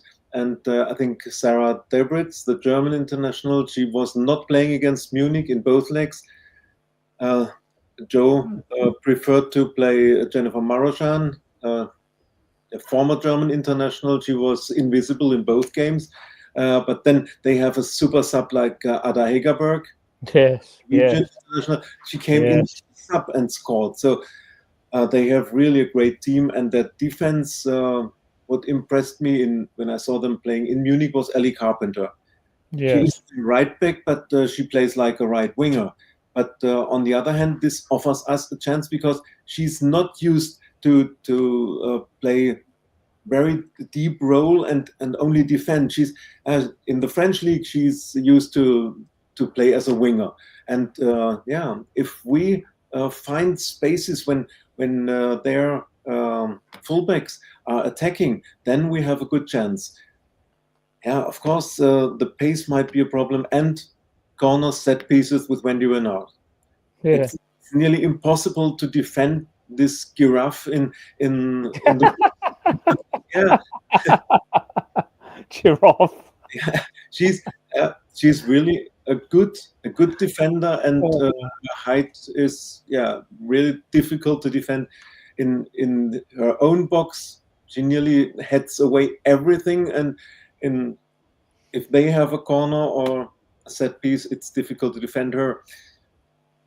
Well, we know about their strengths, and if we play like we started against Madrid, then Lyon will be at least surprised, and as they are not used to this sort of game like we played against Madrid. They nearly win every game in the French league. It's only Paris Saint-Germain. They have 2 games every season, plus the cup games against Paris Saint-Germain. But in the league, they are too good. And that's a way we can surprise them, because they are not used to this physicality or having an opponent on the same level. Even when they played against Bayern Munich, they were 1 level above. And the first half in Lyon, Bayern was really good, was leading 1-0, but then after 27 seconds, they conceded the equalizer, and then in the second half, it was only Lyon playing. So what will Lyon do when they have an opponent who who is 90 minutes aggressive, dominant as we are. That's our chance at home. And I think if we win the home leg, let it be 1-0, 2-1, doesn't matter, then we have every chance. Yeah, we have to win at home. Absolutely, I don't think we can afford to go there without at least a win of any sort. I mean, talking about Wendy Reynard, I mean, yes, she does. She's dominant in the air. I mean, we saw her. We was at the Euros game between Netherlands and France, and to be honest with you, she is one of the greatest women's players of all time. I think. You know, I think 100%. Just fantastic. I mean, it was an absolute privilege to see her play live because she was just incredible. She could have scored 4 goals, but guess who stopped her scoring? Daphne van Domselaar. She saved every single header she made. There was one in the second half. I remember it was. I think it was still 0-0 at the time because the game went to extra time and France finally won. And Daphne had saved about 3 headers already from Wendy Reynard. And right towards the end of the game, another corner came in and she's got the header in. Obviously, jumped over everyone else. It was going in the top corner. It looked a goal all day long. And Daphne has just jumped up, tipped it over the crossbar. Incredible save. One of the best saves I've ever seen. And you saw a replay on the screen afterwards. It was like, wow. And she couldn't score against her. So that gives me confidence that, you know, Daphne playing against Wendy Reynard. She might win all the headers, but she can't score past Daphne, so it's fine. But no, she's a great player, Wendy Reynard. Yes, okay, she's getting towards the end of her career now, but she's an amazing player. They have got some great players, but we've got some great players as well. You know, you talk about, you know, their attacking players are good. Yeah, they are. Look at ours, though. Look at ours. Do you know what I mean? We've got great players. So I think that's going to be a really good game, actually. Well, it's going to be 2 really good games. And I don't think there'll be much in it. You know, Lyon might well have thrashed Bayern Munich, but we've just thrashed everybody. So it's fine. I think they're going to be 2 really, really top quality games. And yeah, I'm really looking forward to them. Greg says our women's team have more chance of winning trophies than Arteta's. Well, absolutely, of course they do. Our women's team will have more chance of winning a trophy than Arteta's team if we lose to Lyon. We'll still have more chance of winning a trophy now, which will be 0. Exactly the same chance. Ryan says can't blame the ball. Well, we can. We can blame the ball if we like. Why not? Everyone else does. Joe says I watched League Gunners watch along, and all he did was moan about the men's team. I bet he got about 100,000 views for it though. But anyway, there you go. That's life, isn't it? But there you go. Terry says Lee Gunner is Lordy undercover name. Yeah, it probably is the undercover name. That's right. Lucky says I think the Lyon squad is the best in Europe. Well, we'll find out, won't we? If we beat them, then we'll have the best squad in Europe, won't we?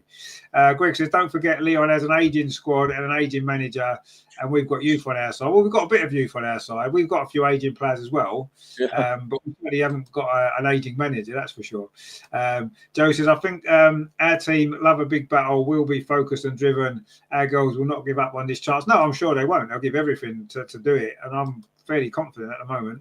And like I said, I think Arsenal and Chelsea will have to play 2 perfect games to get through. Well, probably 4 perfect games, 2 each. Yeah, probably. You're right. I agree. But then the Champions League semi-finals aren't meant to be easy, are they? Let's be honest. They're never meant to be easy. You've got to play at your top level to go through. And I think Lyon and Barcelona are going to have to play at their top level to go through as well. So let's give our team some credit as well. Our league's stronger. We're maybe used to playing tougher games more regularly than what they are. But yes, they're very, very good. Of course they are. We know that. Terry says the only way we don't win this semi is Rennes. Well, I don't necessarily agree with that. No. Greg says these European teams look good against each other, but not so great against English teams. Well, yeah, but generally they beat the English teams, don't they? Usually when it matters, I suppose. Egg says Arsenal team spirit will fix it for us. Well, hopefully it does. Greg says Reynard is good in the air, but has no, she doesn't really have a lot of pace. She reads the game very well. She's just a quality player, but it's going to be difficult to get past her. And although she played in the 5-1 that we won, so you know we can do it. Joe says we need Katie Reid against Ray. Yeah, she's probably our tallest defender, isn't she? Maybe we do. Maybe we need 2 players on piggyback. That's what we need. That'll be there we go. But let's see. Greg says we need Peter Crouch. Yeah, maybe Peter Crouch. Yeah, he might win a few headers again. which is good. Terry says we've already put 5. Yeah, we did put 5 3 years ago. Yeah, that was a bit different, though, wasn't it? But anyway, it's going to be good. I mean, Amar, do you think we can do it against? Of course, we can do it. Are we going to do it? I mean, yes, I mean, look, let's see what happens. We've got international break now. Hopefully, none of our key players get injured there. Yeah, let's see what happens. It's going to be tough. We're coming up against the 9-time winners and record holders. It's the ultimate test, isn't it? But if we can play like we did against Real Madrid, we've got every chance. So if we set out the Emirates again, get the crowd behind them, I think it's important that we have to win the home leg. You see, every time the home leg is important to take something into the away leg. Give yourself a chance. You know how good they're at home. I know we beat them 5-1, but that was like the heaviest. They don't lose many at home, and they've got the know-how and they've got the depth of squad. And yeah, you mentioned the players they got there. You had Lindsay Heaps, as you know, and Antoine. There's another quality World Cup winner, 2-time World Cup winner in that squad as well. So, I mean, it's doable, but yeah, we'll have to play. Can't blame the pitch this time. The pitch looked pure. I don't know if I didn't see the game against Bayern, but it looks a lot purer than the one in Madrid did. So, yeah, I mean, we'll have to play, as I said, 2 pretty good games to get through. And yeah, but I don't see why we can't do it. I think we can. I absolutely think we can. But it's just about whether we can replicate that performance that we saw against Madrid. I think one of the, not necessarily problems, one of the issues for me, I think, is the fact that we've still got a lot of players who played under Joe at Arsenal still. True. We've still got a lot of players. I mean, he was manager of Juventus a couple of years ago and we beat them in the Champions League as well. But I don't know whether that's a positive or a negative, because obviously Joe knows those players very well and we've still got quite a lot of them at the club. That some of them will be playing in that game. So I don't know. That's my only slight concern. But at the end of the day, we can't worry too much about that, can we? Joe says, put Emily Fox on still. Yeah, maybe do that. I don't know. But we need to find a way to deal with that, don't we? Joe says, who would have us bet on us being in the Champions League semi-final at the beginning of the season? Yeah. Up to Rene. Well, no, at the start of the season, we were in a little bit of a mess, wasn't we? Let's be honest. There you go. Greg says, we could always play with 5-a-side goals with our height. Well, that's true, yeah. It's true. Maybe that's what we need to do. But yeah, I mean, she's not the only threat, obviously, but we don't defend crosses and corners into the box particularly well generally, do we? So that's something we're going to have to improve for that game. I'm sure Renee will work out a plan for it. Of course she will. And you know, Wendy Waynard can't, as I said, you can't score past Daphne, so it doesn't matter anyway. It's going to win all the headers and Daphne will save them all. There you go. It'd be good.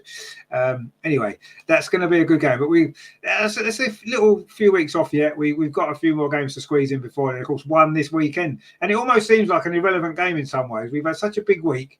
We've had the Liverpool game, which was fantastic. We had the Real Madrid game, which was just unreal. And now we've got to go and play a little tin pot team from South East London.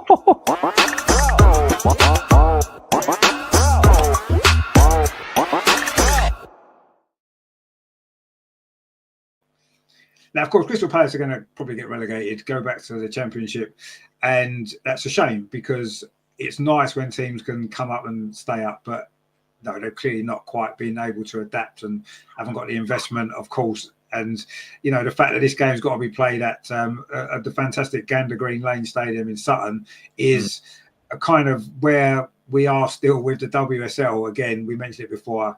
I mean, I don't know what the pitch is like there. It's going to be better than the Madrid pitch, that's for certain. It's probably going to be better than Boreham Wood as well, probably. But to be fair, this game seems to be a little bit of an inconvenience. But it's a good opportunity because we've got to come back down to earth very quickly for this game because we've had such a high, and it's under normal circumstances it would probably be quite difficult to lift yourself for a game against a team at the bottom of the league, and it's a game we should win comfortably. But I don't know. I think that the timing of this game isn't really ideal, is it? Yeah, I suppose it's better to play Palace than play one of the top teams, Man United or something, after the week we've had, when it's going to be difficult to raise our game. But I don't know, I'm a little bit, it's a potential banana skin. It's got Birmingham vibes from a few years ago, potentially, with the circumstances of it. But let's be honest, even if we make 11 changes to the team, okay, make 10, keep Daphne in goal, we should still win this game because we've got better players than Crystal Palace by quite some distance in our squad. So, but I don't know. I'm not I think the timing of this game could make it more difficult for us than ordinarily it might have done. But I mean, Andreas, what do you make of this game? Because obviously we should win, and we should win reasonably easily, not necessarily by a scoreline, but we should dominate the game and win. But football doesn't always work like that, does it? And after the week we've had, it would just be typical if we were to drop points in this game, wouldn't it? After all the euphoria that we've just experienced, so that would just be typical of this season in many ways. Yeah, let's not talk about dropping points, but I would say it's a dangerous game we have, because everybody is now on a mental high, and we are under the top 4 teams in Europe and everything like that. But what gives me hope is that the girls saw on Wednesday where they want to be. They want to play Champions League nights, and everybody in the team is aware that to play Champions League next season, we have to qualify, and we have to reach... Or win it. Or win it. Yeah, but that's a bit more difficult to win the Champions League than to reach the second or third spot in the league. So, we should finish second or third in the league to have a guaranteed place in the Champions League. So this gives me hope that they want this, and everybody saw this is where we want to be. And in the interviews after the game, I think it was Leslie Russo who said, that's what you want to do, or when you play football, that's what you want to be at, and where a club like Arsenal should be at. And this, they are aware they need the points in the league to play Champions League. So I hope for a concentrated and motivated team. And after the Palace game, there is an international break. So no need to rotate on 7 or 8 positions, because there is no game next week on Wednesday for us. So of course there will be changes. One change must be because Katie McCabe is banned for her Euro. Again. I will be there. And I think in midfield, Kyra will get a chance, and maybe Kim will get a rest. Maybe Frida will get a rest. I think Beth will start for Chloe, and I don't think that Renee will leave Mariona out, because Mariona proved to be the heart of our game. Maybe Mariona on the wings for Caitlin, this could happen, or Stina starting for Leslie. But anyway, if you say or hear these names, they are all better, stronger than the Palace team. But as I always say, don't underestimate them. They have beaten Villa, and they are only 1 point behind. True. So it's not sure that they will be relegated. They are exactly fighting for their place in the WSL, and the point against a team like Arsenal would be such a bonus point for them, what Villa probably will not get. So they will try their everything, and they don't have anything to lose. It's just a game where they can win everything. If Palace wins a point, it's like Chelsea wins the league. And so they will give their everything, and we are not playing at Selhurst Park with a good pitch, but Sutton could be difficult. I think the weather is good enough in UK, so we won't have a rainy and wet pitch. But anyway, concentration, motivation is needed. Take them serious. Respect them, and then normally we should be able to win. And with Daphne in goal, we will win 2-0. 2-0. Wow, 2-0. Okay. Joe's gone. Let's not slip up against Palace 5. I like it. Terry's gone 7-0. Even Rene can't mess this one up. Well, you wouldn't imagine so. Greg says big squad rotation for this game. I think squad rotation. Terry says Nordic picks 1-0. Actually, it was 2-0, so he wasn't far off, Terry. It was 2-0. Joe says, do you think players who don't get regular minutes play a full? Well, I don't know about full 90, but I think we'll see a lot of changes to the team. Yes, I think we will. But we should have enough Anderson Volk says a few more minutes for Vicky Pelova gets placed. Yeah, I would imagine so. Absolutely. Yeah. Let's hope we're in a position that we can do that. Greg says, I say he'll go 2-0. Well, there you go. He did go 2-0, so he must have seen you.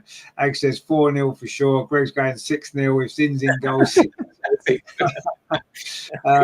Lucky says we need to keep winning in the WSL to keep Man City at a safe distance. They have Brighton away this weekend. I'll be fine. We'll be fine. Yeah, that's true. Yeah, we've got to play Brighton away as well, haven't we? So could be tough. Joe says maybe Jenna KCC a half for Pelova. If she can play a half, I don't know. Aggie says they're praying for Stina. We're all praying for Stina, aren't we? I'm sure she'll get some minutes on Sunday. Joe says we don't need to rest players for this game. No, well, no, you say that, but what we don't want to really do is overplaying players leads to injuries. We've seen that in the men's team, and we don't need to play all the big guns in this game because we should have enough in the squad. Plus, it's what the squad's for. The squad is to use in games that you want to rotate in, and this is a game that we can and should rotate in. So I'll be surprised if we don't make at least 5 or 6 changes, or maybe more. But anyway, I mean, let's see.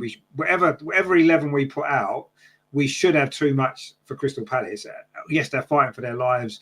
They're going to be fighting for every ball. I'm sure they'll give everything, but we should have the quality in our squad to be able to deal with Crystal Palace without too many problems. We beat them comfortably at home. So, yeah.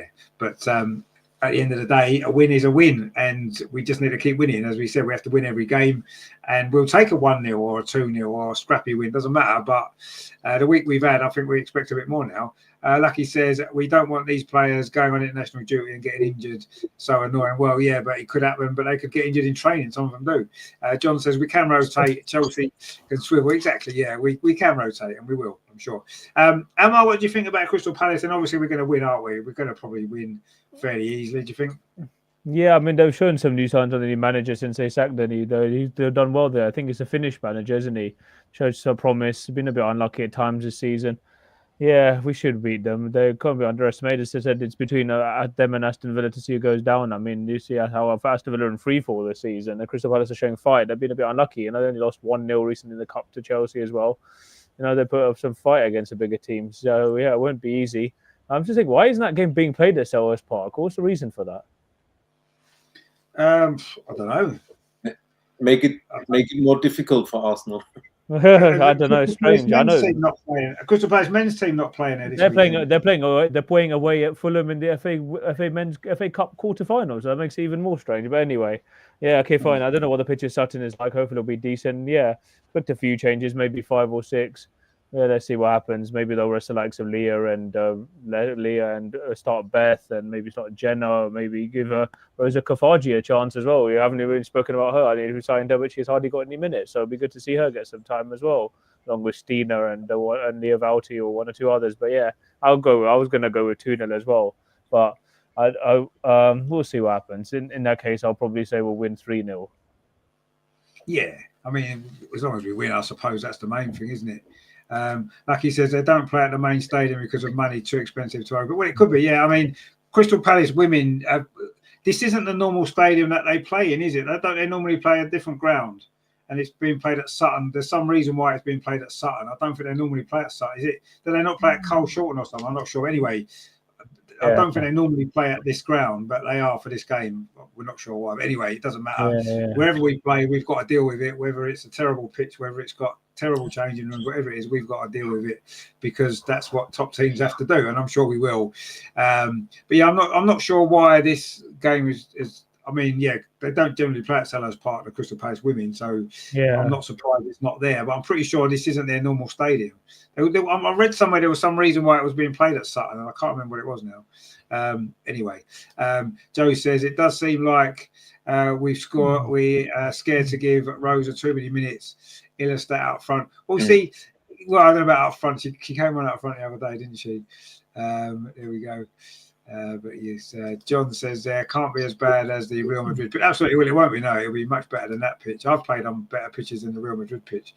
But I mean, see, I've got mixed feelings about this game because one, we should beat them reasonably easily because we're a much better team than them. But the week we've had, I don't know. It's difficult sometimes to lift yourself again after such a big week. And that's my concern. And that's why I think I would rotate the squad, because there's some players who haven't played that will be able to lift themselves for this game because they want a point to prove. I should be playing.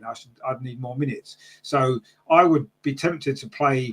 I would almost be tempted to make 7 or 8 changes and play the squad players, because they're the ones who are going to be really up for this game. It's going to be difficult for players like Leslie Russo, Leah Williamson, Chloe Kelly to come down from that big high on Wednesday night to play Crystal Palace away. It just will be. It's natural for that to happen. I don't blame them for that. And I wouldn't play them in this game. I wouldn't play them type of players because I don't think they're going to be able to. I'm not saying they'd underestimate the game. I'm not saying they wouldn't take it seriously. It's just a whole mental thing to come down from Wednesday night. And I would be tempted to play almost a different team completely, almost. I'd play Daphne, obviously, and say any other 10 doesn't matter. But I think we'll win. I think we will win because I think there's a few players that need minutes and want points to prove. I think Stina will start. I think she'll probably score about 6 goals on her own. I kind of think Terry 7-0 might not be too far. Now, I think we'll win. I'm going to go 4-0 because I think we've got far too much. And if we do rest and rotate the squad, we'll have some of our first team players, if you like, on the bench to come on later. So I think we'll win 4-0 in the end. I'm not saying it's going to be easy, but I think we've got too much quality and I think we will win 4-0. We seem to like scoring 4 goals recently, so I'm going to go with that. And let's get that done. Joe says, this team wants Champions League football, we'll win. I know, I'm pretty sure we'll win, yeah. Lucky says, is that going to be like a Europa competition next year for the women's game? I don't know. There might be one. I'm not sure. Terry says, I played a charity case Cartles. It's about our level. Oh, that's bad. Ryan says, Stina to run right. I think so, yeah. That's a game you'd start Stina in. I'd start 100% start because she'll score a hat-trick against these. Absolutely 100%. John says, I'm not sure it will be an anticlimax to play Palace. Yeah, for sure. Yeah, it will be. Absolutely. No, sure. You said it will be. Yeah, I think it will. Yeah. And it's a shame really because I look forward to all the games, but this one on Sunday, I'm kind of thinking it's almost like, well, we're going to have to suffer it, aren't we? Because it is probably going to be tough because it's not going to be anywhere near as exciting as the week we've just had. But it's a big game we have to win. And this is what being a big team's about, isn't it? Being able to raise your game when you need to, being able to deal with different situations, different circumstances. And yes, of course, we're going to win. And I'm going to go for, I'm going to be really optimistic and go 4-0 because I think Stina's going to score 2 goals. And there you go. That's going to be good. So we're looking forward to it. But yes, it's been, what a week. Come on, it's been incredible, hasn't it? What a fantastic week it's been. You know, it couldn't have gone any better at all, could it really? You know, I say last week we were all thinking the worst. We're all fearing the worst. We thought it could have been a disaster. In fact, we were saying the season could be over. Wednesday night, our season could be over. We were sitting there thinking it was possible. And now suddenly we're dreaming of a Champions League final potentially as well. Wow, how quickly things can change in football. And yeah, we've got exciting times to come this season still. There's so much to look forward to. And that's what it's about. Whether we end up winning the Champions League or whether we don't, whether we get to the final, whether we don't, we've still got at least two more really big games to look forward to, haven't we? Plus the WSL games to get in that top 3. So it's great that the season is still alive. There's, you know, we're going to sell loads more tickets, aren't we, for that semi-final? And it's going to be great, isn't it? Lucky says, I'd rather play Palace than Chelsea or Man City. But I don't know, think Chelsea have had a big week as well, haven't they? So maybe they might struggle in their game this weekend as well. And yeah, I suppose playing Palace is better than potentially better than playing one of the better teams maybe, but it's easier to raise your game against the top teams and sometimes against the smaller teams, especially after the week we've had. That's going to be key for this game. Joe says this week has been epic and I've had the time of my life out there. That's what it's all about, isn't it, Joe? That is what it is all about. And Andreas has as well. And of course, you know, how great the week was. I mean, how good the games were. The fact that Greg appeared on the vlog actually topped it whole week. He just tops it off. I actually couldn't believe that when the video came through, and there's Greg there giving an interview. Oh, brilliant! What a great way to finish what was a fantastic week. So that was fantastic, yeah. But no, it has been a great week. John says we've scored 45 goals, let in 13. Palace have let in 43, scored 15. Based on well, yeah, I mean, if that's how the computer has worked it out at, then that's fine. But that's weird, actually, isn't it? That they've conceded almost as many as we've scored, and they've scored as many as we've conceded. That's pretty cool, isn't it? Well, yeah, 8-0. I don't think it will be 8-0, but wow, that'd be good, wouldn't it? The Aussie guy says, does second place avoid the qualifying rounds? Yes, it does. So let's at least get that. That's what we need to get, don't we? Terry says, hit the like button and subscribe to both channels. Surely you ain't getting anything better on a Friday night. 3 legends, a goat, and now the weekend. Exactly, yeah. Lucky says all the quarterfinals were good.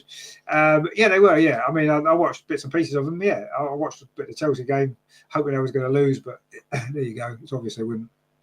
But let's not worry about Chelsea, because I seem to remember when we lost to them at Stamford Bridge, and I can't remember who said it in the interview. Somebody said they wanted to play Chelsea again because we think we can beat them. And one of our players, might have been Leah Williams, I can't remember. Somebody said it. I remember an interview after that game. And maybe when we do play them, it'll be in the biggest game of all, right at the very end of the season in Lisbon. Well, wouldn't that be something special, eh? But anyway, we've got a lot to do to get there. So have they. So who knows? But yeah, it's been a great week. What couldn't have gone any better, could it? And what a better way to finish it then with our show before the weekend starts. The Aussie Gunner says Arsenal, Chelsea in the final. That would be Arsenal. Anyone in the final would suit me. As long as we're there. I'm not really. Let's be honest. Playing against Chelsea or playing against Barcelona in the final is going to be very, very difficult because they're both very, very good teams. But if we're there, that's all that matters. In a one-off game, anything can happen. Joe says, how great is it that we're as good as Chelsea, Barcelona? Well, yeah. And we might be better than at least 2 or 3 of them at the end of it all. Who knows? Wouldn't that be good? But no, you're right. We are in, once again, the second time in 3 seasons, we are in the last 4 in Europe. We are one of the top 4 teams in European football. Again, you know, and that's a great place to be. But it's not enough because we have to win something because we're Arsenal and we have to win something. We're not going to win the WSL. There's only one thing left. We have to win it. It's nice being in the semi-final. It's great. But come on, let's do it. Let's get that trophy back to the Emirates where it belongs. The only English team to win it. And we need to make sure that we are the only English team to win it. And if that means stopping Chelsea, well, we'll have to do that, won't we? We'll just have to do it because no one else will do it, so we'll have to. So no, it has been a great show as always. Andreas, good to see you back. Obviously with us. I know last week you had some difficult times and some good times and everything else. It was worth it in the end, wasn't it? The Friday night messing around, it was worth it, wasn't it? Yeah, it was a great week and two great games and now a great show. I enjoyed it very much and I want to thank everybody who watched my vlogs. I always try to catch some atmosphere for you all, and it's nice to see that there are really people watching it. And I enjoyed the show tonight. The next 2 weeks I won't be available. I will be in New York. Oh wow! Yes, you want to know. I choose a period where no WSL game is. A good choice. That's a good choice. Now the Leicester game will be postponed or will be another day. Maybe they will put it on the day when I'm in New York. Let's see. I met Aguna from New York. Yes, you were telling me. I remember. Yeah. The Madrid game, and she said there are 2 Arsenal pubs in New York, and she will show me around, and we could watch a men's game there. Champions League game against Real Madrid. So that would be worth watching. That would be going to well worth. Wow, that would be good stuff. Incredible. Take my jacket and my Arsenal kit to New York, and then let's see. I'll send some photos then, and Wow, that's going to be great. It is going to be great.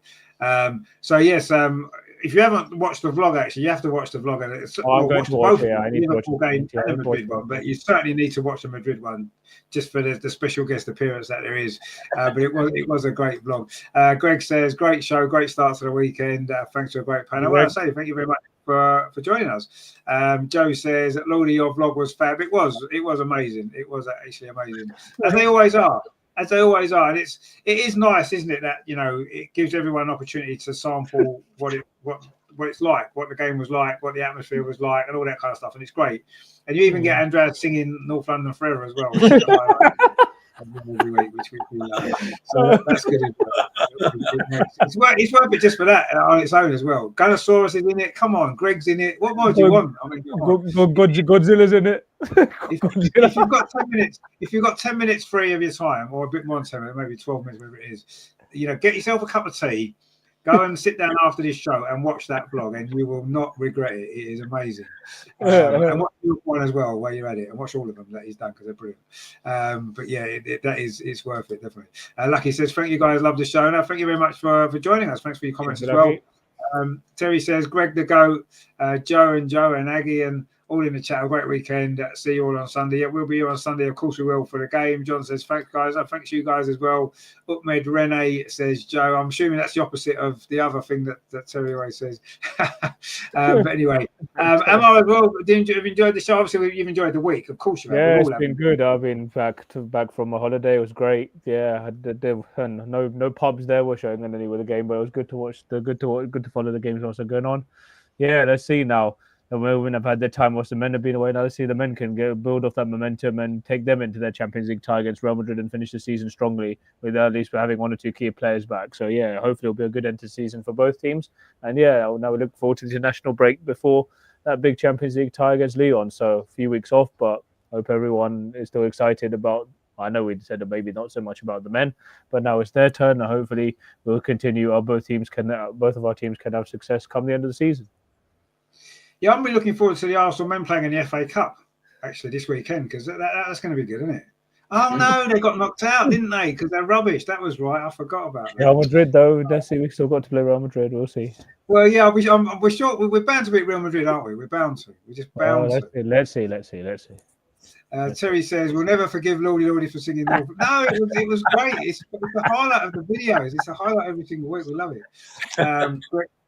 Greg said his singing was on par with. Right. Yosi Gunnar says we always turn up late after international break. Yeah, we do actually. That's true. We never have a good game, do we, when we've just come back from international break? So let's hope this time it's going to be a bit different. But we'll see. There's, let's just in a way. Sometimes international breaks are a pain. Absolutely, they are a pain. There's no question. There's too many of them. They seem to come around too quickly, and you just kind of get a bit of momentum and you have a break. But sometimes it's not a bad thing for us or for me certainly to have a break sometimes and be able to put my feet up and forget the stresses of worrying about the game and what's going to happen and all that kind of stuff. So sometimes it's nice to have a little break here and there, a couple of weeks or so. But we'll be back flying, of course, for we're watching international games anyway because we've got a lot of involvement. Obviously, the Lionesses and stuff like that. It's going to be good. So we'll obviously watch a bit of that as well. But yes, of course, I'll be here on Sunday for the women's game, the final one before the international break. We've got to end this week in the right way, haven't we? We've got to get the victory. I'm sure we will. So join me about 1:45, 1:50. It's 2:00 kickoff on Sunday, by the way. So that's when that game is. Crystal Palace against Arsenal. It's going to be good. We're going to win. Of course we are. So we're going to enjoy it. So join me for that. And then, of course, is it Tuesday? The men are playing Fulham, aren't they, in the Premier League? That's right. Yeah, it's Tuesday, yeah. So the men are back. Bukayo Saka might be back. Wow, incredible. So we'll be here for that one as well. We probably won't do an Arsenal Women's Show next Friday anyway. One, because there's no game, and two, the Lionesses are playing anyway, aren't they, on Friday? Yeah. I think that's next Friday, isn't it? So actually, we might do the watch along of that game, actually, the Lionesses game next Friday. We'll probably do that, actually, because we quite enjoy them. Paula likes them as well. So we'll probably do that. So look out for that as well. Joe says international breaks up. But it can do, yeah. It seems like there always seems to be an international break when we're playing well, and then we get a break of our momentum. But when we've had a couple of bad games, we never get an international break then, do we? So we can recover and regroup. It's always when we're playing well. But anyway, we have to deal with it, and I'm sure we'll come back strong. And everyone will be fit and healthy and ready to go for a big finish to the season, because it is going to be a big finish to the season. Greg says the men are back. Oh, well, good times can't last forever. No, that's true, actually. Well, good times have lasted tonight, which is the main thing. Joe says, come on, you Lionesses. Indeed, we'll watch the Lionesses next week. I think that'll be good. We'll sort of enjoy that, won't we? Because there's quite a lot of our players now. We've got, probably four in the team. That'd be good, wouldn't it? So join us for that. Of course, join us for Sunday first as well for the game. Obviously, thanks to all you guys in the chat again, as always. Fantastic. Your comments getting, more and more people are watching this show every week. The comments are coming in, more and more of you. I just checked, actually, Lee Gunner's watch along, by the way. Now, bear in mind, his channel's got 120,000 subscribers, right? We've got 3,000, and his watch along got 23,000 views, and mine got 16. So that's not bad, is it? I've got a higher ratio of views per subscriber. What he did. So, there you go. So maybe people do understand that we actually do like women's football, and we do it because we like women's football. We don't just do it because we want to make a point that he seems to be doing. But anyway, Joe says, thanks, guys. Enjoy as ever. Thank you very much to everyone. I say, everyone who comes and watches the show, everyone that puts the comments in, everyone that supports the channel in whatever way. You know, there's been people here from the start, like Terry and Greg have been here, you know, all the way through. And then as we've gone along, we've picked up more new people as we've gone along that watch regular now. And that's great. You know, we want to keep growing. So, you know, if you do watch the show, if you do like the show, you know, spread the word, get people to watch it. You know, the more people that join us, the better. You know, we'll always put the comments on. We'll discuss what you want to discuss as well, because that's what it's about. It's about you guys as well. You know, you're part of the show. You know, sometimes it's just me. Sometimes there's all of us here. But whatever it is, you guys in this chat are always part of the show as well. And you'll always be made to feel part of it. So, yeah, hopefully you'll join us on Sunday. I'm sure you will. And we'll enjoy that game as well. So thanks for watching, guys. Of course, as always, we know the Arsenal Women's Show is finished. That means the weekend is officially here. The sun's going to shine. It's going to be great. The women are playing. They're going to win. It's been a great week. The clocks change. I don't know. Did the clocks change in Germany this weekend, Andrea? Yes, Sunday, yeah. Oh, there you go. The clocks change everywhere. So we're going to have light and night. It's going to be great, isn't it? So come on, it's a great time of the year coming up, and it's a great time of the football season as well, because this is where everything gets decided, and we are in there battling and fighting away, and that's what it's all about, isn't it? So thanks for joining us, guys. I will see you on Sunday. Thanks to Andreas, of course, following his escapades in London. Thanks to Emma, of course, as well. Thanks to all you guys in the chat, and we will see you Sunday. What a week it's been. The next week's going to be good as well. It's all going to be good, let's be honest. Thanks for watching, guys. Come on, you Gunners. We will see you Sunday. Take care, guys. Bye-bye.